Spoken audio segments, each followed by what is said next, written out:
Today we're here to do a full movie breakdown, analysis, and film criticism of Gavin and Patricia's story from the 2007 movie Why Did I Get Married?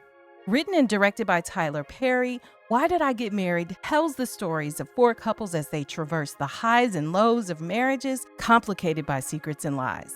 Please note that in this video series on Why Did I Get Married, we have decided to create a separate video for each of the couples so that we can fully examine what happens in detail without all the time constraints. Be sure to check out the breakdowns of the other couples linked in the description. In this video, we'll focus on Gavin and Patricia's relationship. I'm Heit. And I'm Cheri. And you've discovered Axiom Amnesia.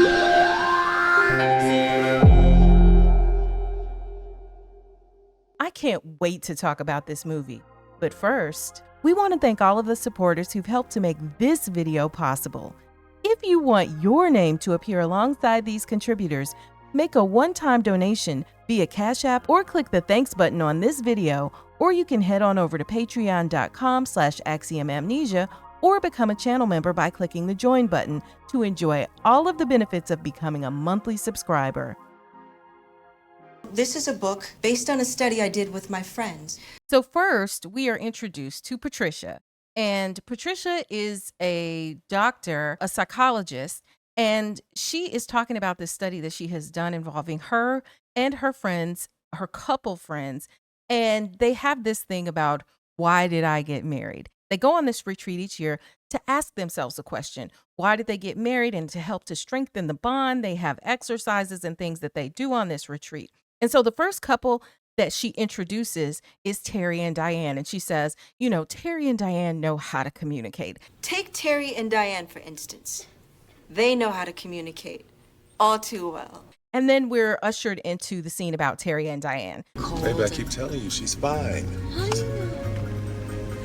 I'm a pediatrician. We won't go into that in this video because we've already done a separate video completely on Terry and Diane and their problems. But I do want to add that she is saying that they know how to communicate, but they really don't. That's proven by everything that we see when they begin bickering and arguing in the car on the way to the retreat. Email it to me. Diane, you're not checking emails when you get to the house. We're on vacation.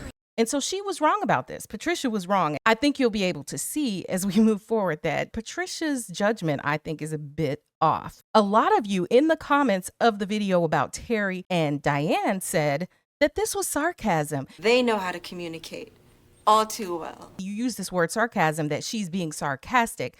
She's not being sarcastic. Patricia is serious. She thinks that Terry and Diane communicate well. Maybe what they meant was, and they couldn't communicate it, ironically, was that the writer was being sarcastic. The writer of the film could be sarcastic in showing that this character thinks that someone is good at communicating and then they aren't good at communicating.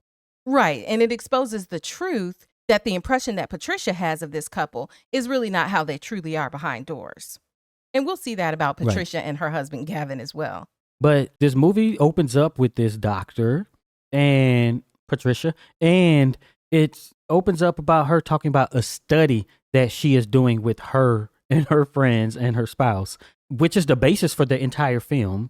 I don't know how this works, because if you're talking about a study, your study has, you know, I guess you could say it has goals. It has an objective, right? To find out something. Right. A I question would you're guess. seeking to answer. Yeah. Right. And why did I get married? Probably shouldn't be one of them. But then she talked about how we ask ourselves. That's not a study from a scientific, you know, objective point of view, right? Maybe you could be trying to figure out why people get married. But I guess you could title it however you want. But you're saying we ask ourselves, we do exercises. Are you testing to see if those exercises, you know, how they change marriage, right? Right. Which is like your friends are guinea pigs and stuff. Not necessarily. It don't have to be, but that's basically what it is when you're doing a study. And especially if you're like, we're doing these specific exercises with people, which brings into, you know, ethics. And then we force our spouses to talk about blah, blah, blah. We force our spouses to talk about whatever it is that we really need to talk about. Which would be an exercise or an experiment in itself, where you're saying, hey, force your spouse to do this. And then we're going to see what results come from that. And back to your thing about ethics, what are the ethics of, quote, forcing your spouse? Now, you could argue that it's a figure of speech or whatever, but, I don't know about that. But the other thing I want to mention is that the sample size, like if this is a study, and again, I don't want to get into what might be statistically significant and what conclusions that she's drawing from this, but the sample size is awfully small because it's only 4 couples and she's one of those couples, which makes me wonder, how could you really objectively examine yourself? Yeah. Which means there's really only 3 couples that's outside of her own marriage that she's looking at. And is there any blinding at all? Especially when you writing books and then your friends are reading the books of which would lay out your research that you're doing in the study and how you're conducting it to come back next year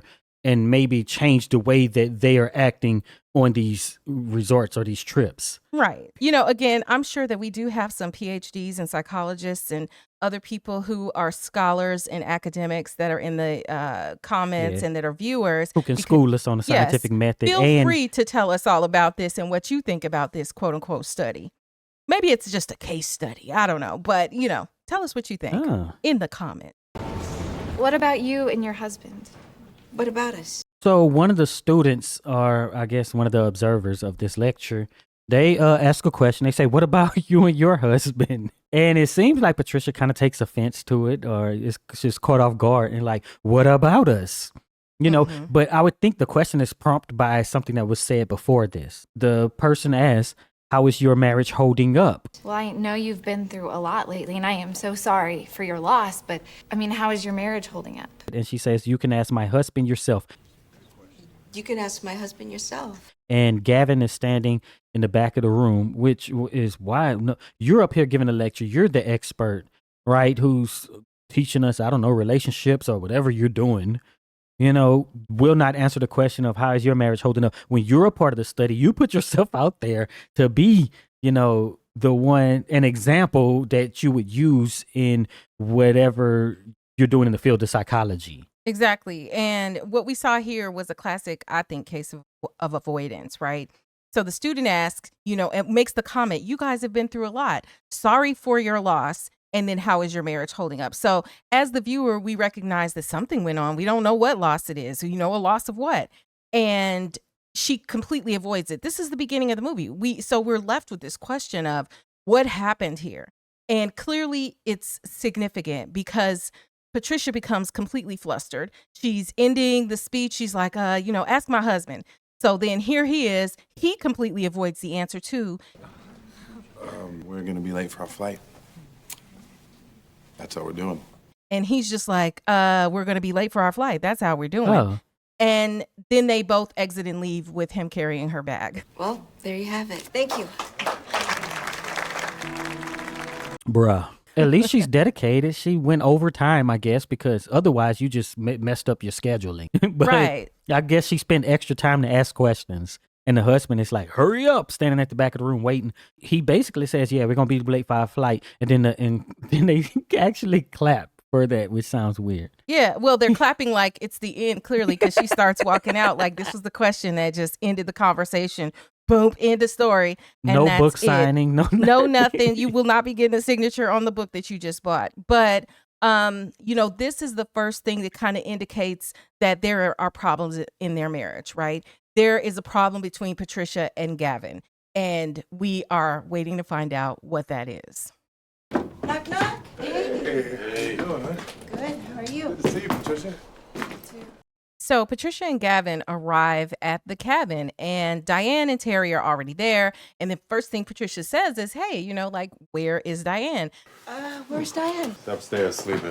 Oh, no. Can't have that. Gotta get her up. Diane's upstairs sleeping, so she heads on upstairs to wake Diane up because Patricia is a nuisance. Patricia is in charge because, we talk about how this is her study, and basically that's what they're doing here. She's like, no, we can't have that. The way she's dressed or her persona is just like, yeah, I'm in charge and you can't sleep. Even though everybody's not even here. Yeah, no, we can't have that. Got to get you up. So she runs upstairs. So who got that contract for the city you guys are working on with the casino? Me? By yourself? Mm-hmm.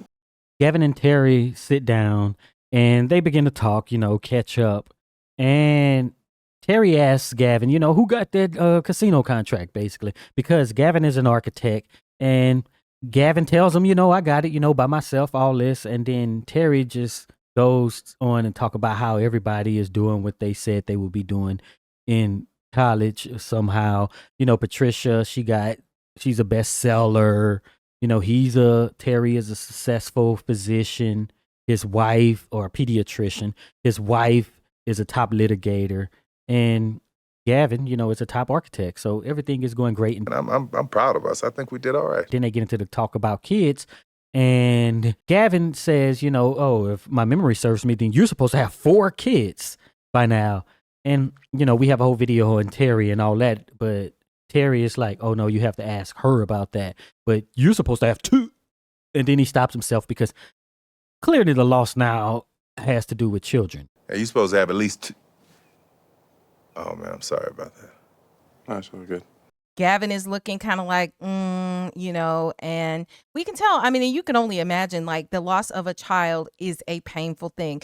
So now it makes sense why Patricia, scurried out of the speech that she was giving, why Gavin avoided the answer to the question, because anybody who has been through any sort of loss in their life, especially the loss of a loved one, and hopefully not, but even if it's the loss of a child, that is just devastating. And it can be such a sensitive thing that you may not even be able to bring yourself to be able to fully discuss and speak about that loss. The other thing I wanted to bring up, and you mentioned it, about the fact that Gavin is this architect and Patricia is this best-selling author, and they are, clearly all people who are doing well for themselves.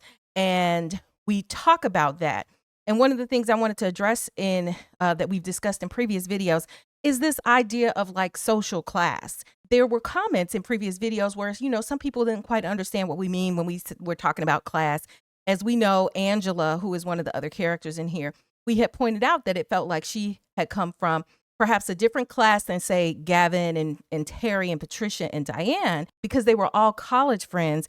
And considering that they met in college at an HBCU, you meet many different people from all sorts of walks of life and socioeconomic backgrounds. But I wanted to be clear that when we talk about class, we're talking about socioeconomic class. And so most sociologists would define social class as a grouping that's based on similar social factors, things like wealth and income and education and occupation. So class is also not solely defined on the basis of income or how much money you have right now. It's just really all of the factors that you have in common with the people of your social group. So this is why, just because Angela has money, that doesn't mean she's in the same quote unquote socioeconomic class. So we're considering not just economics, but social class, right? And in our discussions about class, I just wanted to be clear that, like, we're not saying that one class is, quote, better than another class, but rather that they're different, right? The classes are different because the expectations of behavior, decorum, and all sorts of other things are based on the classes that we come from, or our group, right? Our tribe.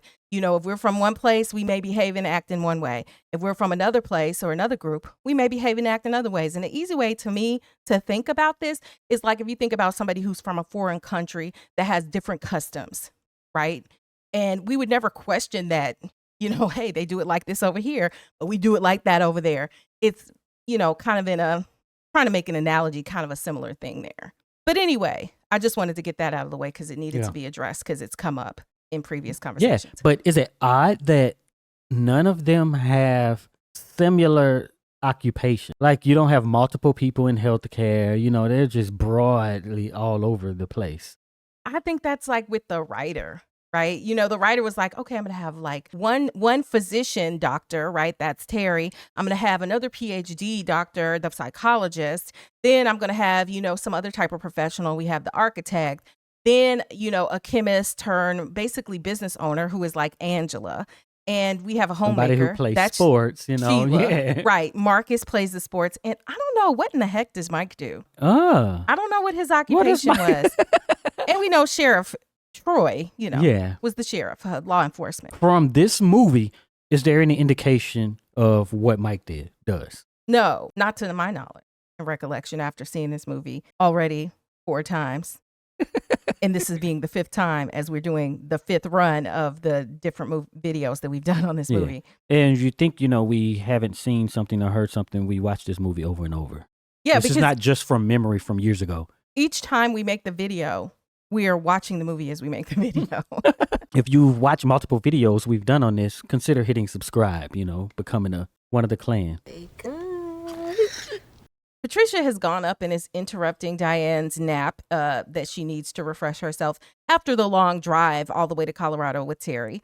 Diane says to Patricia, oh, you're just as much of basically a pain in the butt as you were when we were roommates. You are still the same pain in the butt that you were when we were roommates. Exactly. So we find out that, in fact, that they were kind of, I would assume, pretty close considering that they lived together in college, right? Then they go on and talk. Diane says to Patricia, hey, this place is nice. So they're here at this cabin in Colorado. And so you said that Patricia was in charge. Well, clearly Patricia picked out the spot because, Diane is saying, hey, nice place you picked. Needed this break, which nice spot. Yes. It's very peaceful here. Yes, it is. Right. And then, there's this question of why is Diane asleep, right? She tells Patricia she was sleeping, because whatever. But Patricia looks at the notes and stuff because it's clear that Diane has been working. And she says, I can see why. Well, I just dozed off for a second. Oh, goodness, I can see why. Yeah. Mm-hmm. Right? Because Diane is working on this. But aren't you too, Patricia? Well, technically, yeah. This is like but she a don't take working notes vacation. or nothing, right? This whole movie. She just like, I'm working. I just catalog it all in my mind. And then I write books later on about this and give lectures. Maybe she You're journals working. it at some point. And that's a really good observation, though. Like, I never see Patricia writing anything down, but yet somehow, you're conducting all of these exercises on this retreat about these folks' marriage. But then it's supposed to be like, look, Diane is overworking while she's over here doing this, but not Patricia because this is just work. But it's supposed to be a vacation. She's got a great memory is what it is. Yeah. She's working, but you just can't tell that she's working. The same way you close the door, can you write a check? Huh? Can you do that? Can you write a check? Angela and Marcus arrive, and there's ruckus that follows them everywhere because they're always arguing publicly. When they come in, Gavin sees them and he's just like, y'all all right? Basically, because they're arguing as they walk in. They're supposed to be greeting people. Hey, how are you doing? And they're distracted by one another arguing. Y'all all right? Hell yeah, we're fine. Man, we good, know what I'm saying? As far as Gavin's personality, it seems that he is caring. It seems that he's trying to be observant and, considerate or whatever. But between Gavin and Terry, one of the things I noticed is that Terry seems a lot more intrusive and vocal, right? Terry is giving the commentary where Gavin is just kind of asking the question. Terry says things like, you know that y'all are always arguing. Y'all are both part of the problem, right? He's giving conclusions about the issues between Angela and Marcus, whereas Gavin is just asking the question, hey, you guys okay? I'm just checking in. That's one thing. And then, of course, we talked about how Patricia had picked out this one Winter Wonderland retreat. Angela doesn't like it, and she voices it. And Angela's like, who picked out this snow? We don't like no snow. And whose idea was it for us to come up to the snow? How y'all know colored folks and water don't get along? Patricia kind of pushes back and is like, oh, it's beautiful here and all of that. Yes, it's mine. It's beautiful here. You have to admit this. Again, Patricia is in charge. What's going on with you and Marcus? You just got here and you're starting already. So in the next scene, we see that the ladies are all together in a room and Angela is, talking about her issues with Marcus.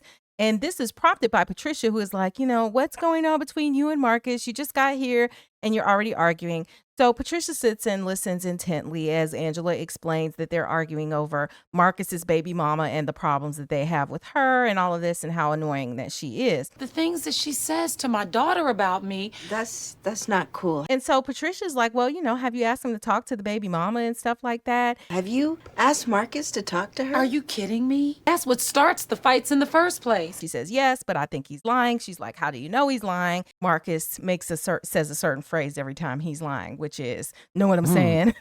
Well, how do you know he's lying? Because every time Marcus lies, he says, know what I'm saying? Yeah. I mentioned ethics before. I wonder how much of this stuff make it into her book. 'Cause she's writing about her friends and their relationships, and you go do this studying stuff every year. And one of the first things you ask is, what's going on with you and Marcus? Does this stuff make it into the books, you know? Do you have to worry about what you tell her or what she sees and whether or not it's going to end up in the books? Good question. Like, just that making this the premise of these vacations just make it like, ugh. Or even admitting that it's your friends, right? If you're like, I studied for couples, right?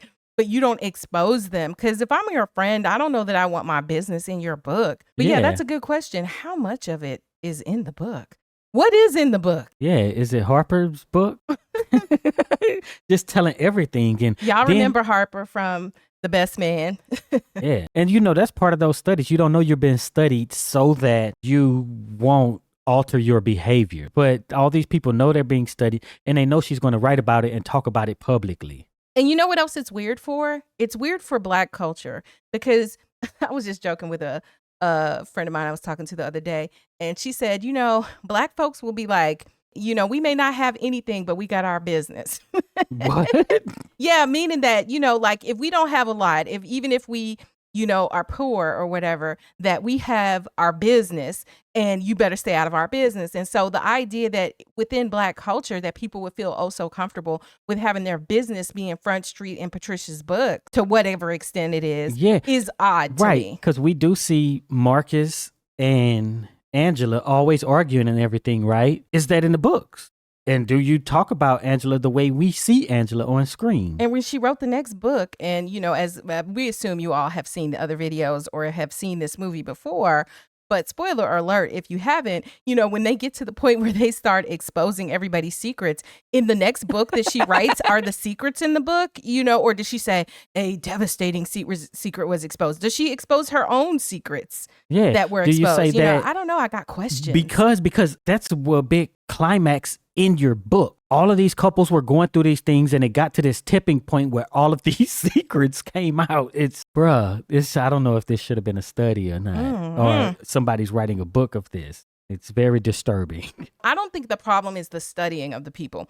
The problem is the exposure of the people who are being studied, right? Yeah. And that they could be like identified. Exactly. And they know that it's them. Even her own husband, who's in the room. And should she have ever been part of the study? Like, you know, like, okay. I just have so many I'm going to try not to mention this study anymore, but that is the cloud that's on everything that happens in this movie, this study, and this woman observing everything that's happening to everybody and exposing it to the public and all of them knowing. Hey, Diane. Hey, Patricia. In the next scene, we see that the guys were outside chopping wood. And Gavin is out there. He brings some wood up after it has been chopped. And then who shows up but Mike and Trina without Sheila?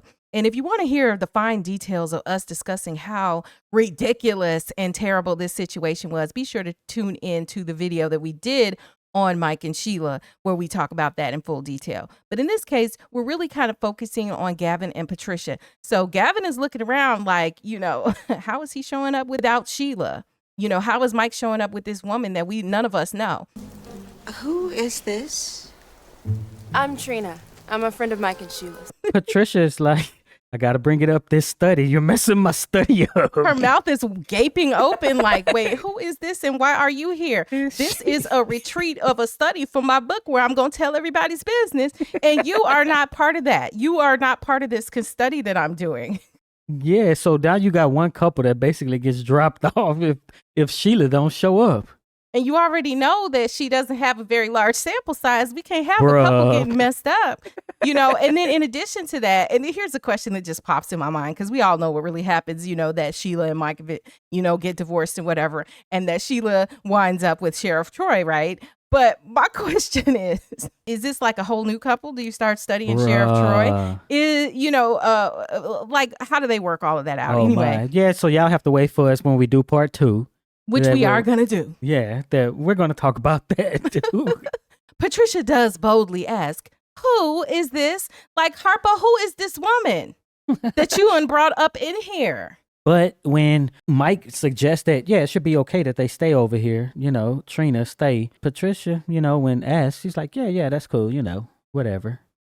Like what? I don't think it's cool, but I think Patricia is not quick on her feet like this, right? So she's trying to still be very polite. She is deferring to certain elements of decorum of the class from which she comes. And so she's not being like Angela, who is being straight up like, who are you? You gonna have to put some money on this room. Put some money on it. Yeah, sure. No. She's going to have to come up with some money on this trip or something. So that's why it's presenting in different ways, not only because of the differences in their personalities, but because of the difference of the expectation of the behaviors. Yo, where is Sheila? We flew. I wasn't paying for another seat for her big ass. Y'all know she fat as hell. So in the ridiculousness that ensues after the question is asked, where is Sheila? Mike divulges that Sheila is on her way driving because of this incident that had occurred on the plane where they had told her she had to buy 2 seats. And in Mike's words, she was not buying another seat for her big self. Patricia is incensed by this and she's like, are you listening to yourself? Do you hear what you are saying? Mike, are you hearing what you're saying right now? I can't even believe I'm still on the fat as hell part. Then she later discusses, you really let her drive up here by herself? Because, I mean, it's snow, it's ice, it's all of this, and it's dangerous. And here you are having flown and you left your wife just out in the cold. Mike, are you serious? You let Sheila drive up here alone? But interestingly, during this entire exchange, Gavin doesn't say a word. He's just looking around, kind of observing what is happening. I want to mention that when Angela is being outspoken outside regarding Trina and her being there, Patricia is like, Angela. So she's constantly trying to rein Angela in when Angela is, keeping it real in that kind of situation. Like, this is outrageous that you're here. Sheila, give us a call when you get this message. We just want to know you're okay. Straight to voicemail. So later, when they go inside, we see that Patricia's on the phone and she leaves a voicemail for Sheila because they want to find out what happened to their friend, right? Now, what I think is interesting is that Diane was the one who said she was going inside to call Sheila. Okay, I'm going to call her. This is ridiculous. But Diane's not the one on the phone. It's Patricia. She got to be in charge. So since this is a study, can she be manipulating her friends and stuff for the purpose of the study, right? I mean, she could be, but I think in general, her personality is like, I'm the one in charge. Yeah. I'm the dominant one. You should be listening to me at all times. And I'm controlling this situation. Yeah, but I'm saying, like, if I'm conducting a study, then I need to make sure that certain things happen and don't happen. So don't tell her this, right? Because I need to make sure that the study goes in a, quote, scientific way or a way that can be studied. And not to say that she would do something nefarious, but, you could just be doing something because, hey, this will be good for the selling of my books. I think about what's going on now recently with the honesty pledges study that said that if you put an honesty pledge at the beginning of some survey or something, then you're apt to get more honest responses. There's these accusations that it's a lie. The data was, well, it's not a lie, that a lot of the data was made up that makes it just be overwhelmingly supportive of this idea that is the case through this study. And a Harvard professor and some other people and other studies have coming out where they're showing that it looks like fake data has been added to these studies and all found through like just Excel. Well, and I do think sheets. that there's always this fine line where you're studying things about when the person who is doing the studying, whether or not it's really objective or they are inserting and injecting their own beliefs and will on the situation. Yeah. And clearly, if she's giving advice and doing all of this other stuff, you're very close to this quote unquote study. Yeah, So, or personal gain in the matter, right, too. but I want to get back to what you're saying, because essentially what you're suggesting is that it is possible that Patricia is trying to control what study. information that the participants in this study have about what's happening so that the study is not ruined or goes in a direction that she doesn't want it to go in. And I never even considered that. Me neither, but in the 4 previous times that we have watched this movie over the last month or so, I never thought But we're about focused that. on this person who has a study that's just a cloud over the entire movie. I have to think of everything that she does as she's conducting the study. Yes. And so she's the one who's like, no, Diane, give me the phone. I'll call her and I'll say what needs to be said on the voicemail, right? So she is controlling the situation. And maybe not just because her personality is controlling, which I think it is, but also because, Yeah. you know, she's trying to affect the outcome. Exactly. When I present this to my peers, I need to show them that certain safeguards were in place. And that could also be why she says this line about, let's not pass too much judgment on Trina right now. Well, y'all, before we get a little too crazy with this, let's find out what's going on and make sure we don't pass too much judgment on her. Even though she has the legitimate question Yeah. of why, you know, if this is her friend, why don't we know about her? If this, you know, the questions that we all have about why Trina is sitting her behind up here in the warmth of the cabin while Sheila is, you know, trucking it up the mountain. And if she's such a good friend, why is she here with Mike and why didn't she drive up here with Sheila? But one thing you can say you would definitely hear is the writer didn't intend that to be the case. So therefore, this isn't happening. Well, guess what? If it's on the screen and if it looked like it could be, then it's always a possibility. This whole thing is a study. She's the doctor conducting this study amongst her and her friends. So that's what's happening. And you don't get to control how we interpret the art, right? That makes your movie even better. Dang, this is like evil genius sort of movie. This story elevates the movie to me. I would think so if this was really true. It's really funny because this isn't the first time people have been like, hey, I thought that movie was kind of trash. But the way you guys reviewed it and the things you brought up made the movie better for me. So maybe for those of you who, because there are some of you who were just like, I can't stand Tyler Perry movies, maybe this element actually injects something interesting that will make you like the movie better. And look how they show her over there observing the men and stuff with Trina over there. It's like, you know, she is, keeping her finger on everything going on. Like, you know, really. Agreed.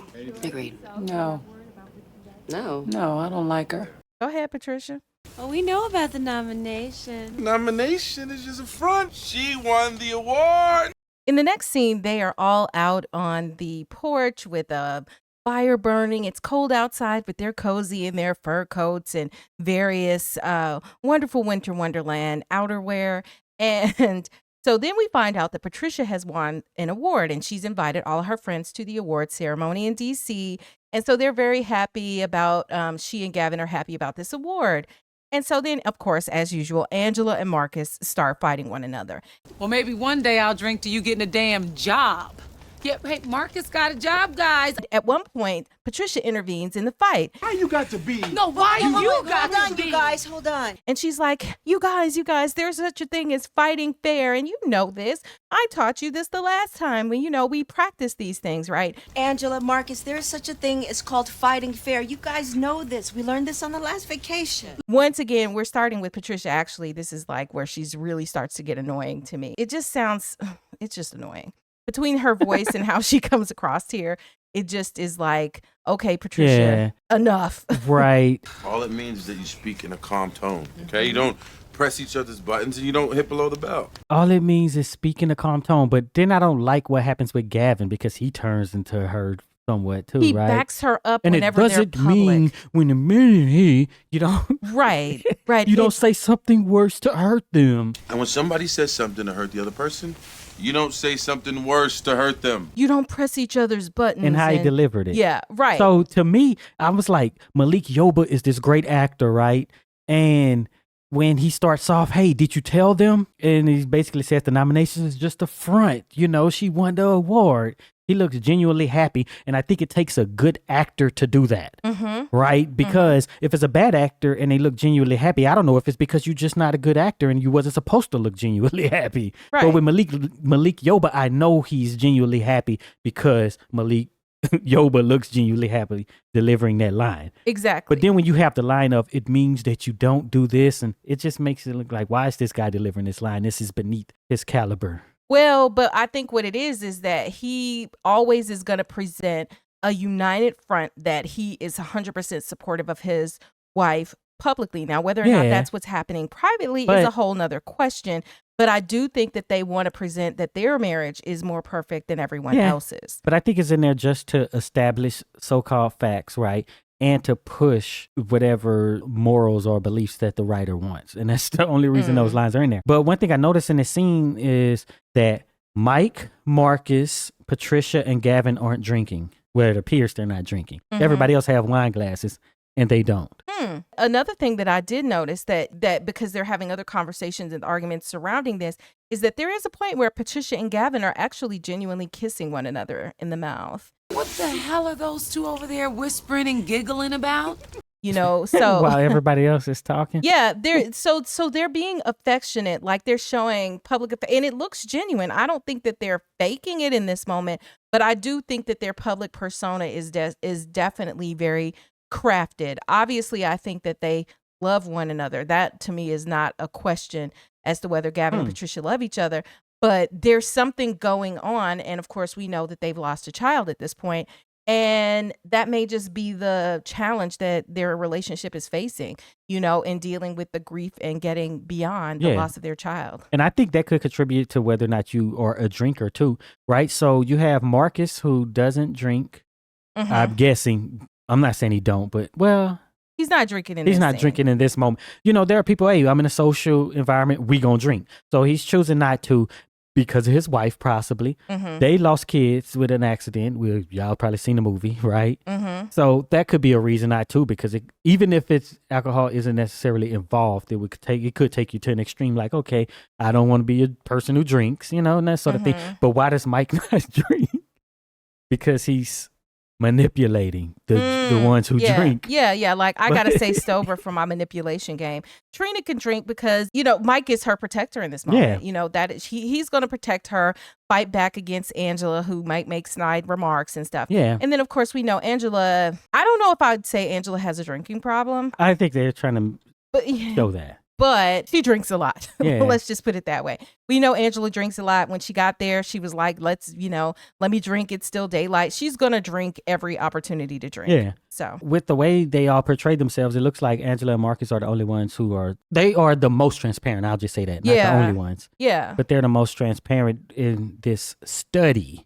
Yet again. Because I don't think you really have to guess what's going on with them. Yeah. But the rest, we know as viewers of the movie, but the other couples there don't really know what's going on in those other people's relationships. But we know pretty much, you know, that they have problems, and they're talking about, you know, somewhat the problems they have with each other. So Patricia finally kind of closes the part where the women are outside by suggesting that, hey, let's go in here and make dinner, and inviting Trina to come inside with them. Trina, we were gonna get dinner started. Why don't you join us? I am so not a woman for the kitchen. Again, Trina had been over, you know, flittering about with the men, and we have an extensive conversation about this whole thing where Trina's all over the men and, you know, batting her eyelashes with them in the video that we do about Sheila and Mike. So make sure you definitely watch that. You know, they're encouraging her, hey, come be with the women, you know, be appropriate for this particular group, right? Let me just say this also. In the comments, somebody brought up the point, hey, Trina doesn't owe anybody anything in this situation. Trina's not married to anybody. You know, Mike is the one that's married to Sheila. Trina doesn't owe anybody anything. But I would suggest that Trina does owe people something. And that is because Trina has decided to be part of this quote unquote community, this group. And so as part of the group, you are agreeing to kind of the spoken and unspoken rules of the group. And this is why the side chicks get, oh, wow, I almost got through this video without saying side chicks. But this is why side chicks, mistresses, whatever your preference is on calling them, this is why they're hidden away, right? Because it's against the rules of that particular class of people, right? Yeah. You don't have to owe something to somebody or people to be a good person or to do right. So just to say she don't owe something to somebody is to try to, you know, bring a straw man, right? You just creating your own argument when that ain't even the issue at hand, whether or not she owes something to somebody. Yeah, but you know, it needs to be said, because it's like, oh, if I'm not personally invested, but I have to keep coming back to this idea, like you said, about being a good person.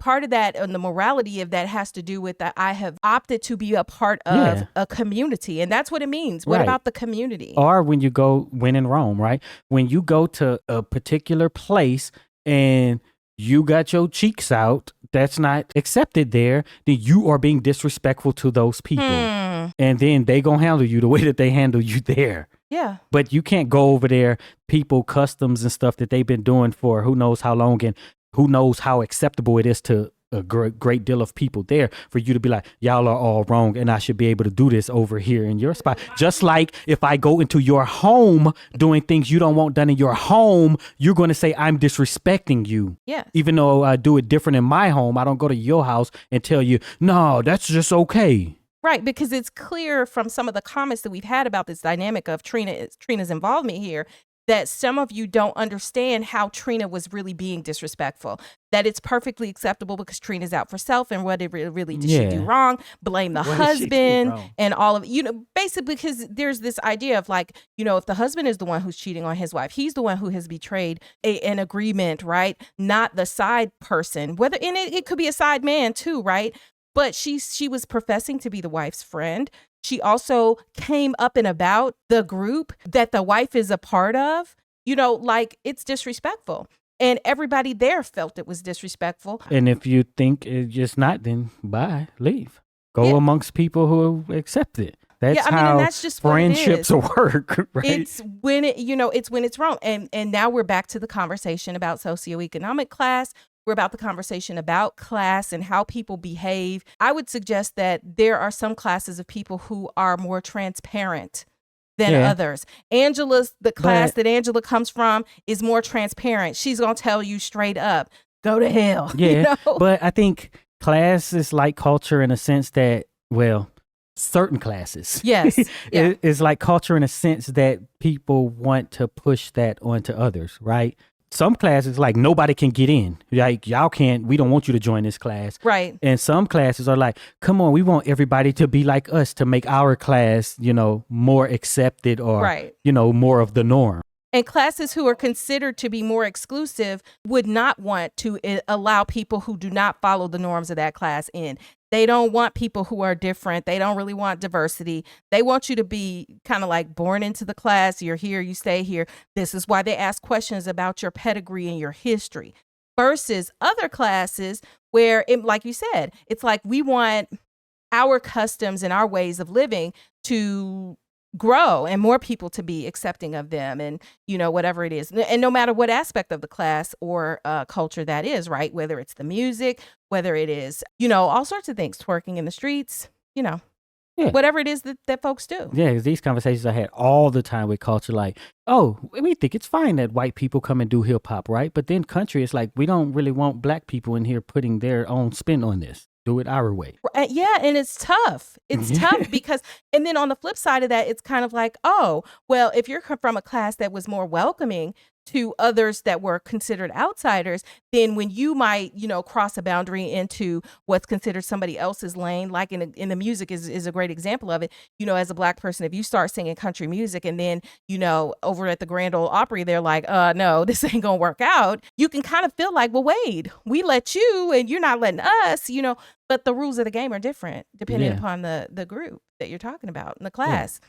And it just is what it is. So, and I think it's good for us to talk about it and understand it, because the other thing is that all of these behaviors, class norms, social norms, that is what informs how we interpret the actions of the person. And it's no different with these characters. And that's used a lot in, literature and stuff, so that somebody was saying something like, oh, you're stereotyping somebody based on a class. That's what you do in writing, so that you don't really have to spell out a person's or a character's entire history and everything.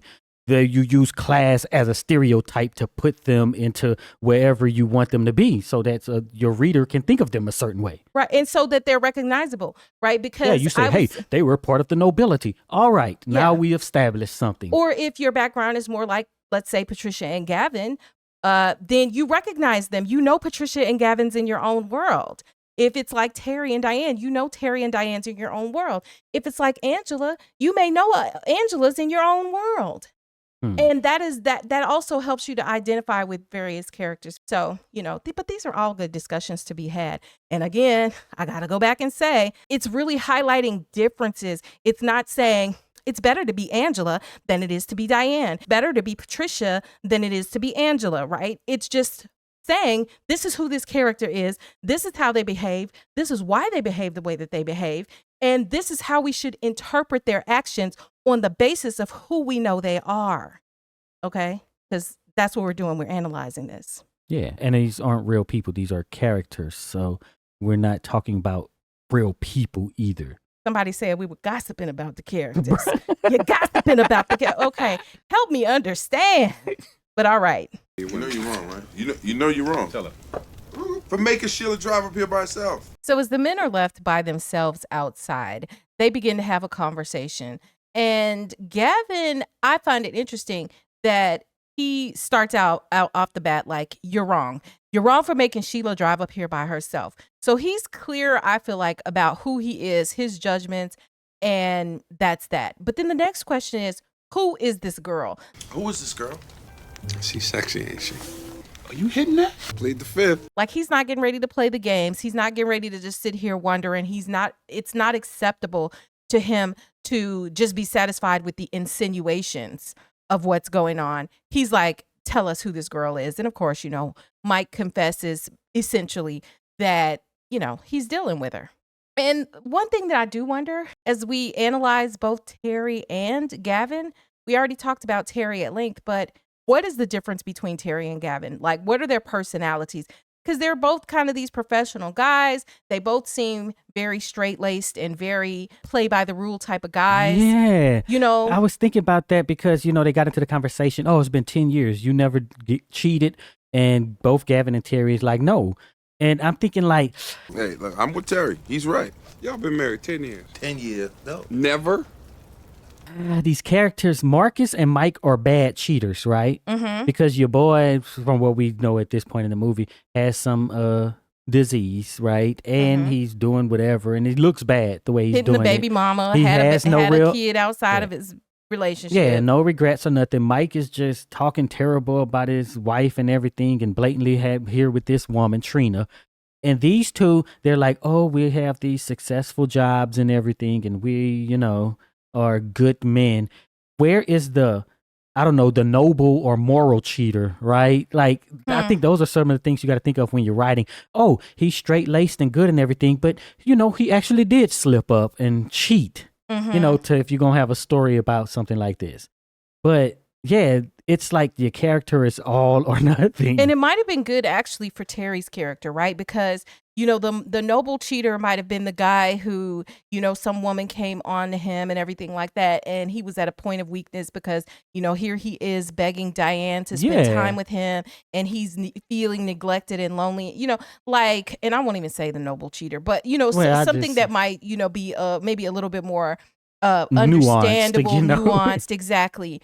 I'm certain, and to be absolutely 100% clear, I am not justifying this, but we are talking about characters and what would have made the story more interesting. But of course, we know, and based on our extensive discussions of the story of Diane and Terry, that I suspect that the reason that Tyler Perry did not want that to be his, he wouldn't want that on Terry because that's his character that he's playing. And we believe that Terry was kind of intended to be this just practically perfect guy, right? So basically, it's like these two guys are straight-laced. They seem just to be the good guy, so neither of them cheat. Right. Or have cheated at all. Right. And so you have Mike like, well, okay, you guys have been married 10 years, you never cheated. And then Gavin says, that of course he's thought about cheating. Of course you think about it. We're men. But he, rolls it back because he thinks about what it would do to his wife and his family, right? But then I think about what that's going to do to her and my family, and it ain't worth it. That's kind of weird to me. Why? Thinking about cheating, it's like, I'm going to do this, but then I think about this, like. Well, I took it as like maybe he's like, oh, I'm out and about, or maybe a woman came on to me, or maybe I see a woman I find attractive. He entertains it momentarily, but he's like, nah, Or it could be he walked up from step 1 to 9 and didn't go to 10. But the way it's said, it just seems like I think about it in the abstract of I could cheat, but I won't. Right. And he says the reason he thinks about it is because we're men. We think about it. But I am evolved enough that I don't act on it. That's right? an answer to the wrong question. Think about sex, maybe, right? But this was specifically about cheating. Oh, all men think about cheating is the message. But hey, I'm pretty sure many women will believe that's the case. So yeah, no judgment on that. But ultimately, the conclusion that Gavin comes to is that it's just not worth it. What I think this says about his character is that He is practical. He understands the trade-offs, and so therefore he is not willing to trade off what could happen if he were to do it. So he's just and we will hear about the 80-20 rule later. So now, I did ask the question of what are the differences between Terry and Gavin, and one thing I can think off the bat is that Gavin doesn't come off as a nag. We talked about how Terry is a nag. Some of you guys were like, he's a nag because he wanted to spend time with his wife. No, he's a nag because he nagged. It's not about the subject about which he was nagging. It's about the fact that he kept on. And it was annoying, right? Gavin doesn't seem like a nag. So that's one way that their personalities might be a little bit different. Patty cake. Are you sleeping? No, I'm awake. Gavin and Patricia are in the bed that night together, and they are very affectionate with one another. They're very close. They're very physically loving. And I thought it was really sweet. If you catch at the beginning, he calls her Patty Cake. He's like, Patty Cake, are you asleep?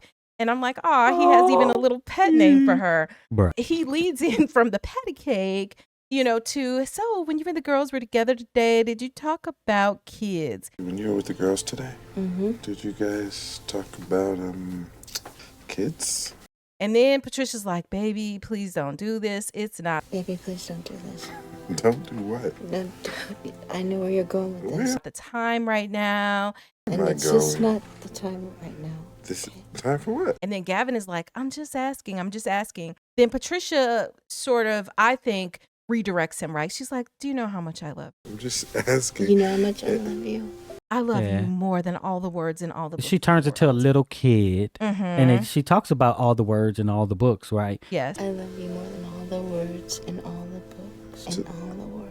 But her educated phrases are completely out the window and everything. She's talking like a 4-year-old, right? I think that does somewhat, from a writer's perspective, the credit. It captures love, right? It does. Where she's just like, I love you more than you, because she turns into a little baby and in his arms. Mushy, right? On if you've ever had that emotion, is you may be like mushy. It takes you back to maybe more just of the most basic parts of yourself, not this whole analytical mind and all the rest of the stuff that we see from her. But simply just at the most basic core, she loves this man. And clearly he loves her, because he's like, I love you more than. And he's like, I just don't even know. Like, I can't even say how much I love you, but I do. You know that I love you more than. I don't even know. And I love that they are expressive to each other in this way. But we know that there's an elephant in the room. And they have successfully avoided the discussion of the elephant. He has. Well, she has. Yes, she has successfully avoided it, because she redirected him. She doesn't want to talk about the baby or having another kid. So what we can deduce from this is that Gavin does want another child. Patricia is saying it's not the right time. Then we're kind of left hanging on that discussion, right? So Gavin asks, well, what are we going to do about our friends? what are we going to do about our friends? And then they're just sort of kissing, because it's like, our friends are jacked up. Our friends are really effed up. What are we going to do about them? Because everybody's relationship is in shambles. And I think that it's easy for people to do that, right? When you have your problems, it's always the comparison of, well, we not as bad as them. Well, at least I don't XYZ. At least we not like blah, blah, blah, right? And so I think there's a level of denial for both of them about what's going on in their marriage at this point, because they're really not communicating it, even though they are expressing truthfully, how they feel, which is that they're loving, and they are kissing in private, because, I did wonder, is that part of the show or not? And if they're doing it in private, that's, to me, I feel like how they feel. I saw him. He was in there up until 2 hours ago. The women are up making breakfast, because men don't do that. The men are out having fun. With Trina. With Trina. Why did they let Trina? Whatever. I don't remember which video it was, but what could the men have been doing with Trina out there? But and they're talking about, hey, Angela, it's like, I need to tell Sheila what's going on with this hussy. With this trollop. I'm telling Sheila as soon as she gets here. Angela, wait a minute. So Patricia and Diane are against the idea of immediately telling Sheila what's going on. Wait for what? We don't know what kind of state of mind she's going to be in. But I want to get back to your idea of Patricia, the mastermind, right? Bruh. She is like, no, we're not. We don't know what kind of state of mind she's going to be in. We're not going to just tell her out the gate. She wants to control the flow of information. I'm telling her. No, Pat's right. You know, she's been really depressed lately. Let's just wait. And then she's like, as her friends, as her friends, you're here. You're not here as a friend. You're here on business. As the doctor who's conducting a study on your friends and an experiment. I don't know if it's a study or an experiment. I'm going to just say she said study. So let's just say it's a study. I think it could be both. You're doing an experiment. It's a little bit of experiment and it's some study too. I'm studying the experiment. You while I experiment on you. Basically. But Pat does say she's been so unhappy. The least we can do is make sure she's okay. And because she's been so unhappy, the least we can do as her friends is to make sure that she's going to be okay. So she's throwing things out. And I do think it's like a mixed message because I don't want to make it seem like everything that Pat's saying is doing is like, it's all nefarious. I don't think that. I just think that Pat has ulterior motives. And she wants to be able to steer how this is going to all play out. That's why we're seeing her say some of the stuff she's saying. Now, in this moment, what I think she should have done to correct it is because you are supposedly the expert, you are the psychologist, you are the one to know how to communicate and break the news. She should have said, listen, let me think about how I need to tell her and that we can support it. We can decide if we're going to tell her as a group or whatever, but we should tell her. Whereas in these moments, it's almost as if she's saying, I don't even know if Sheila's ever going to find out. Yeah. Right? And this is the whole thing is that Angela saw with her own eyes Mike go into that room the night But before. how much does Patricia even know? Like, have you been in communication with her to know that she's not ready? But then when Diane says, some people think. If it was one of us, we would want to know, right? You don't know that. Sometimes people get angry at you for telling them. Just because some people, as a doctor, that doesn't mean that this applies to this situation and you defer to the some people. Look, are you the doctor? Are you the friend? Are you like these roles are very much muddied. Yeah. And as a friend, can't you use your expertise to know that, hey, maybe it is better that she doesn't find out that all her friends been knowing this whole time and ain't said nothing? Because I would think that would damage the relationship. Although I have to admit that, these people's relationships seem very Teflon. Because, Mike would not be able to even show his face around me in my presence after the way he acted at the dinner. And yet these guys are still cool with him and will speak to him. Even the women know how they're letting him be around and stuff. Because when he came up, he was like, yeah, I know she fat as hell and I made a big ass drive and all this stuff. Yeah. And then they just and they just sat up there and it was okay that he talked like this. And the thing about it is the men who did actually say something corrected him on the fact that he let his wife, whom he should have been more protective of, drive alone up there while he comes in with his side piece. But what about the way you're talking about this woman? Nobody corrected him on that. Nobody said anything about that. The only ones who did were the women. Still, we're her friends. So we need Morning. So where the hell y'all been? We see that Patricia continues to try to rein Angela in because when Trina is eating some of Angela's food, she's like, this is good. Now you belong in the kitchen. Wow, this smells so good, Angela. You belong in the kitchen. And Angela comes back with her snide remark, basically that you need a pimp and all. Then we hear Patricia say, Angela. And you belong on a corner. Need a pimp? Angela. Because she's always trying to control what somebody's saying. Like, hey, don't say that. Don't, especially Angela, who tends to kind of be out of bounds of what the expectations of behavior would be according to the cultural standards of most of the people in the group. Next, we see that Patricia asks Mike, hey, have you called Sheila to check on her and see if she's okay? And of course, Mike is like, no, I haven't called Sheila. Mike, have you called Sheila to make sure she's okay? No. And so then as a result of all of this, because Trina has interjected herself in the conversation. Fine. Trick, was anybody talking to you? Trick? Yeah, Trick. Then Angela and Trina start going at it and everything. I will mop the floor with your behind. And then we get this line where Tyler Perry is like, I ain't gonna do nothing. I'm, because she's got grits over there. You better handle that. She cooking grits. I'm just gonna move the hell out of the way. Now, this is a reference to hot grits. Now, we talked about this in the last video that we did, right, on Diane and Terry, and we explained that this is a reference to Al Green and the hot grits. Quite a few of you in the comments said, well, isn't this reference to Tyler Perry in a previous movie where he talked about grits and stuff like that? But what we're doing is we're giving you the origins of the reason that Tyler Perry even thinks hot grits are funny in the first place. Yeah.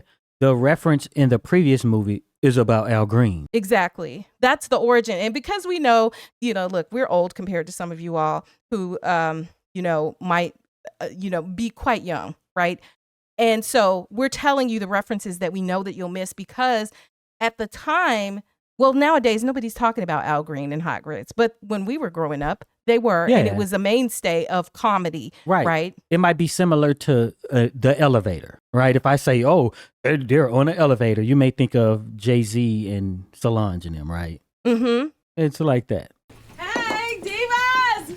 So Sheila comes in with Sheriff Troy, and it's good that she's okay. And Gavin and Patricia, each welcome her separately, and they seem genuinely happy that she's doing well. How are you? Thank God you're okay. Yes, I made it. Patricia is like over there messing with the pan of eggs or whatever in the kitchen. And, when Sheila comes in, she's like, Patricia, what you doing over there, girl? You don't know nothing about cooking and stuff. And then Patricia's like, oh, whatever makes you happy. Patricia, what are you doing? You don't know nothing about cooking. Move over. Whatever makes you happy. I got it. Because she and the girls have just observed this whole dynamic where Sheila has come in. She's like, Trina, this is Sheriff Troy. I've been telling him all about you. That's Troy. I talked about you all last night. Girl, he is single. Because she's trying to hook them up while everybody else in the room, except Sheriff Troy and Sheila, know that Mike is slanging his jank over there with Trina. And then behind Sheila's back, basically, they have this whole camaraderie moment where they're like, yeah, I seen that. It's great. Yes. I saw that. Yeah, I did too. Basically, the reaction to Sheila telling them, like, hey, y'all both single, and including Patricia. What part of the study is that? Hey, it's going to be some juice for that next book. You should have wrote a novel. One of the things I do appreciate about Gavin as I observe him with the group dynamics is that when people make snide remarks or things he doesn't agree with, he doesn't laugh just for the sake of it.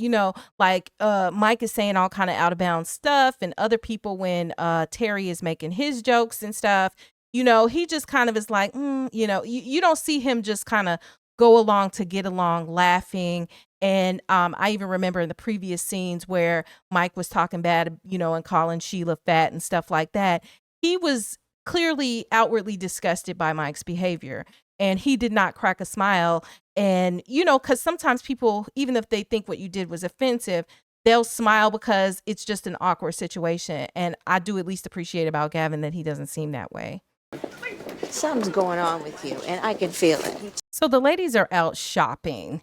And of course, Patricia is in her role as Dr. Patricia. And she says to Diane, girl, something is going on with you. What's going on with you? And so Diane confides in her and explains how, Terry is all on her about wanting another baby and how he's been tripping since she made partner at the law firm and all of this stuff. Patricia's advice is like, hey, girl, he's just looking out for you. You're on vacation and stuff like that. And then Diane gets into this conversation about how she basically doesn't want another child. I don't want another child. I have a career. Okay. Now we get down to the bottom of this. That's what this is about. And so Patricia's like, that's the problem. Have you talked to Terry about the fact that you don't want another baby? Have you talked to him? Of course I have, but all he talks about is having a son. Oh, I don't want to. And then Patricia's giving her lectury, hypocritical stuff. Decompromise. Marriage is about give and take. You know that. And I say hypocritical because Patricia's like, marriage is compromise, blah, blah, blah, blah, blah, right? Now, we just saw Patricia laying in the bed with her husband, who clearly has now expressed, hey, did y'all talk about kids? Like, in other words, let's try to have another baby. But you refuse to talk to him about that. But you got the nerve to be over here asking Diane, did she talk to her husband about it? And she's just being a hypocrite. Same thing too. They have the same problem. Their husbands want a baby, and for different reasons, they appear not to want to deliver at this time. Yeah, and then to tack on compromise to have a kid. You got a lot of nerve, Patricia. Oh, man. We are not suggesting that Patricia or Diane owe their husband to have a baby. Of course, if they don't want to have a baby, they shouldn't have to have a baby. We're just talking about this dynamic of Diane saying, talk to your husband when you didn't do that, when both of these husbands are expressing the same thing, but you're giving different advice than what you're actually doing. Dr. Agnew. Mike is not so bad. I just need to lose some weight and it'll get better for us. Then the sad part of the scene starts to happen where Sheila is talking about how she thinks or knows that Mike has a problem with her weight and how their problems in their marriage are because she just needs to lose weight. And then Pat comes and she's like, don't blame yourself like that. Sheila, don't blame yourself like that. Me. No. She's very caring in this moment. She's rubbing Sheila on the shoulder and everything like that.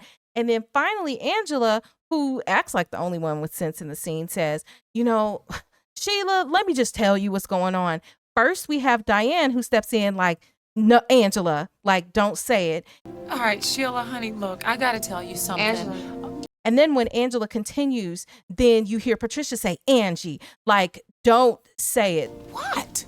What is it? Angie. Both Patricia and Diane have ganged up and sort of said, the consensus is that we are not going to tell Sheila what's going on.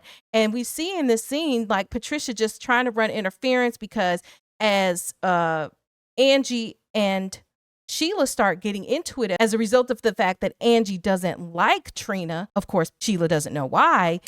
Why do you have to be so mean to her?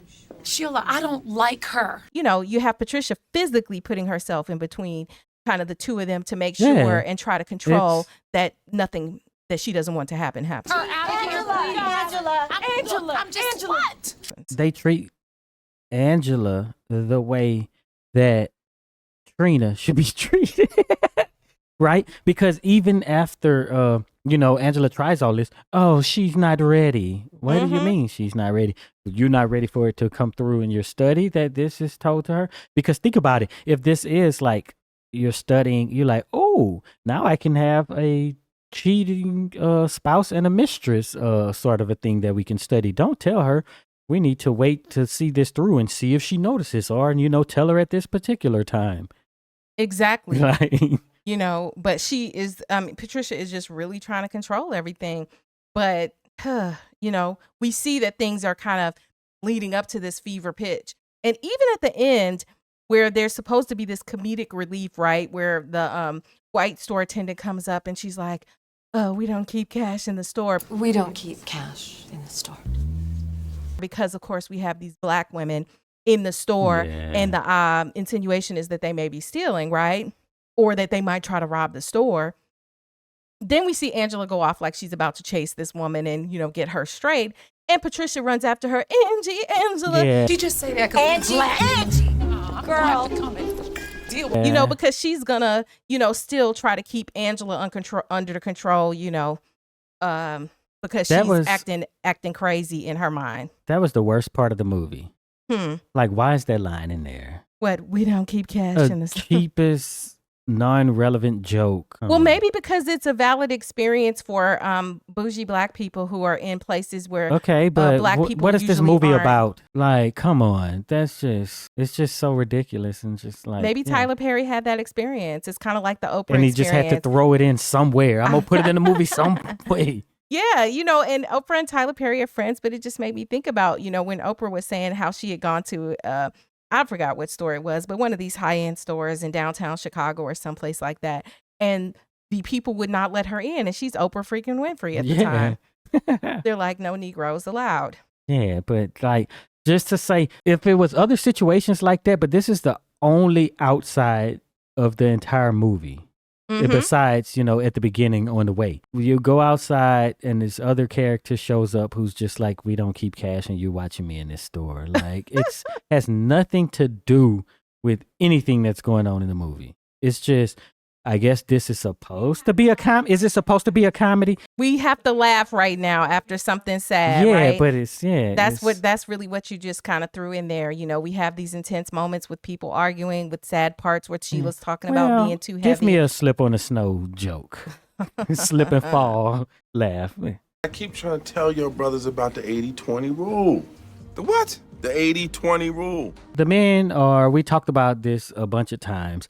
They're playing pool and everything. But then we get Gavin who tells everybody about the 80-20 rule, right? You get 80%, you see the other 20 and it looking good. In most cases, in marriage, you're only going to get 80% of what you need. That's it. No more, no less.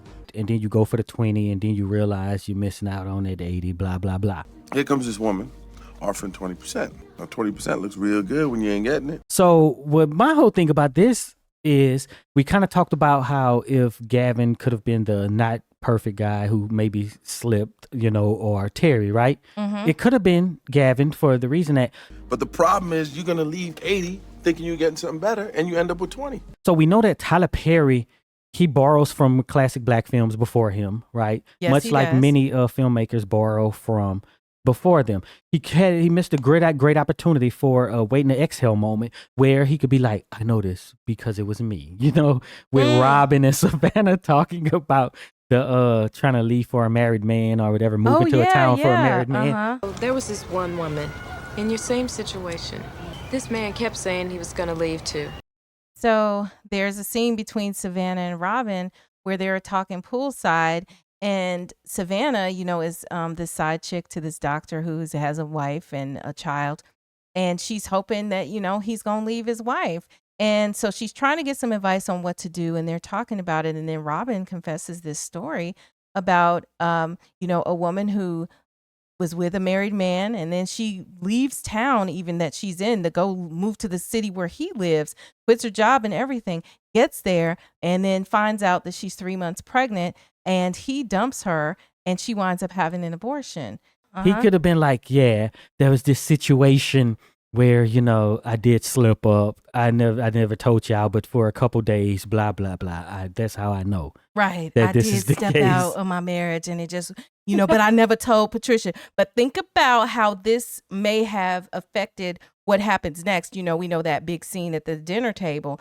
And then, of course, we know since Mike is a foul-mouthed, turncoat friend, he would have exposed that Gavin had stepped out. And I think it would have been, I don't know, that relationship may have been done. I don't know if they were coming back from that in this movie, if not only did he cheat on her, but he did the other things that, Mike discloses. So that's one thing. But I think the other thing about the 80-20 rule, Gavin saying that you only get 80% of what you need in marriage, and he's saying that like firmly, right? And that you're going to be missing 20%. Translation, Gavin is only getting 80% of what he feels he needs from Patricia. So in other words, he's not fulfilled all the way. Kids are 20. And maybe that kid is the 20%, right? But he's like, I'm not, his rule, his creed of 80-20 dictates that I got my 80 and I'm not willing to gamble trying to get the 20, right? That's kind of what happens here. Troy was telling me that his parents lived in this house. They were married for 45. Sheila starts off, at this dinner and she's talking about, Troy, because, man, she is so enamored with Troy. I don't think we talked about that really in her videos. That's why she wound up with him. But like, dang, she was all into Troy and how great he is and know his whole family, life story. His parents was married for 45 years. 45 years. And then Angela's like, yeah, people don't stay together that long anymore. And I think Diane speaks up and is like, Gavin and Patricia might. Yeah. People don't stay married that long no more. St. Pat and Gavin. Yeah, like, dang, not even yourself. But anyway, Patricia's like, yeah, I hope so. I hope so. You're not sure? Angela says trouble in paradise. And then Gavin steps in right away and he's like, no, ain't no trouble in this paradise. We good up here. Sounds like trouble in paradise. Ain't no trouble in paradise. We not perfect, but you got to be willing to do the work. You never know what happens, But you got to be willing to do the work. You but just never know what happens, though, is what Patricia says. A lot of people do that, give those talks like that. That's just weird to me. Where it's like, it's not perfect and marriage is work and all of this stuff. I don't know. It's just weird to me. Mm-hmm. And like, some days when it's bad, like, dang, what the hell is going on some days? Yeah, I would imagine that, like, if you're talking about a couple that lost a child, I could see how, each of their individual depression and all of the stuff that, happens as a result of the grief is one thing. But a lot of times you hear it from people who just have typical problems, right? Or typical stressors. Oh, somebody lost their job. They may not have the money, or the kids are driving us crazy, whatever, Maybe that's that 20. Yeah, but like they're just like, oh, it's so hard and it's hard. It's hard. It's And hard work to stay together for 85, like. I don't know. And it's like if somebody's been together for a long time, then you got to ask them, what was it? As if they would actually know. But to be able to self-assess, because even here, if we try to use this as an example, probably can't. But Patricia couldn't even tell you as a psychologist in the marriage. Well, here's the question that I always have, because I think about like longevity in relationships, period. Okay, what makes you keep talking to your sister for your whole life, or your brother for your whole life and decades? Well, what makes you keep talking to them? We say blood, but ultimately, the relationships are there. And I would just suggest that in long-term relationships of any sort, not just romantic ones, that there are times where people get on your nerves, they make you sick, but the love is there.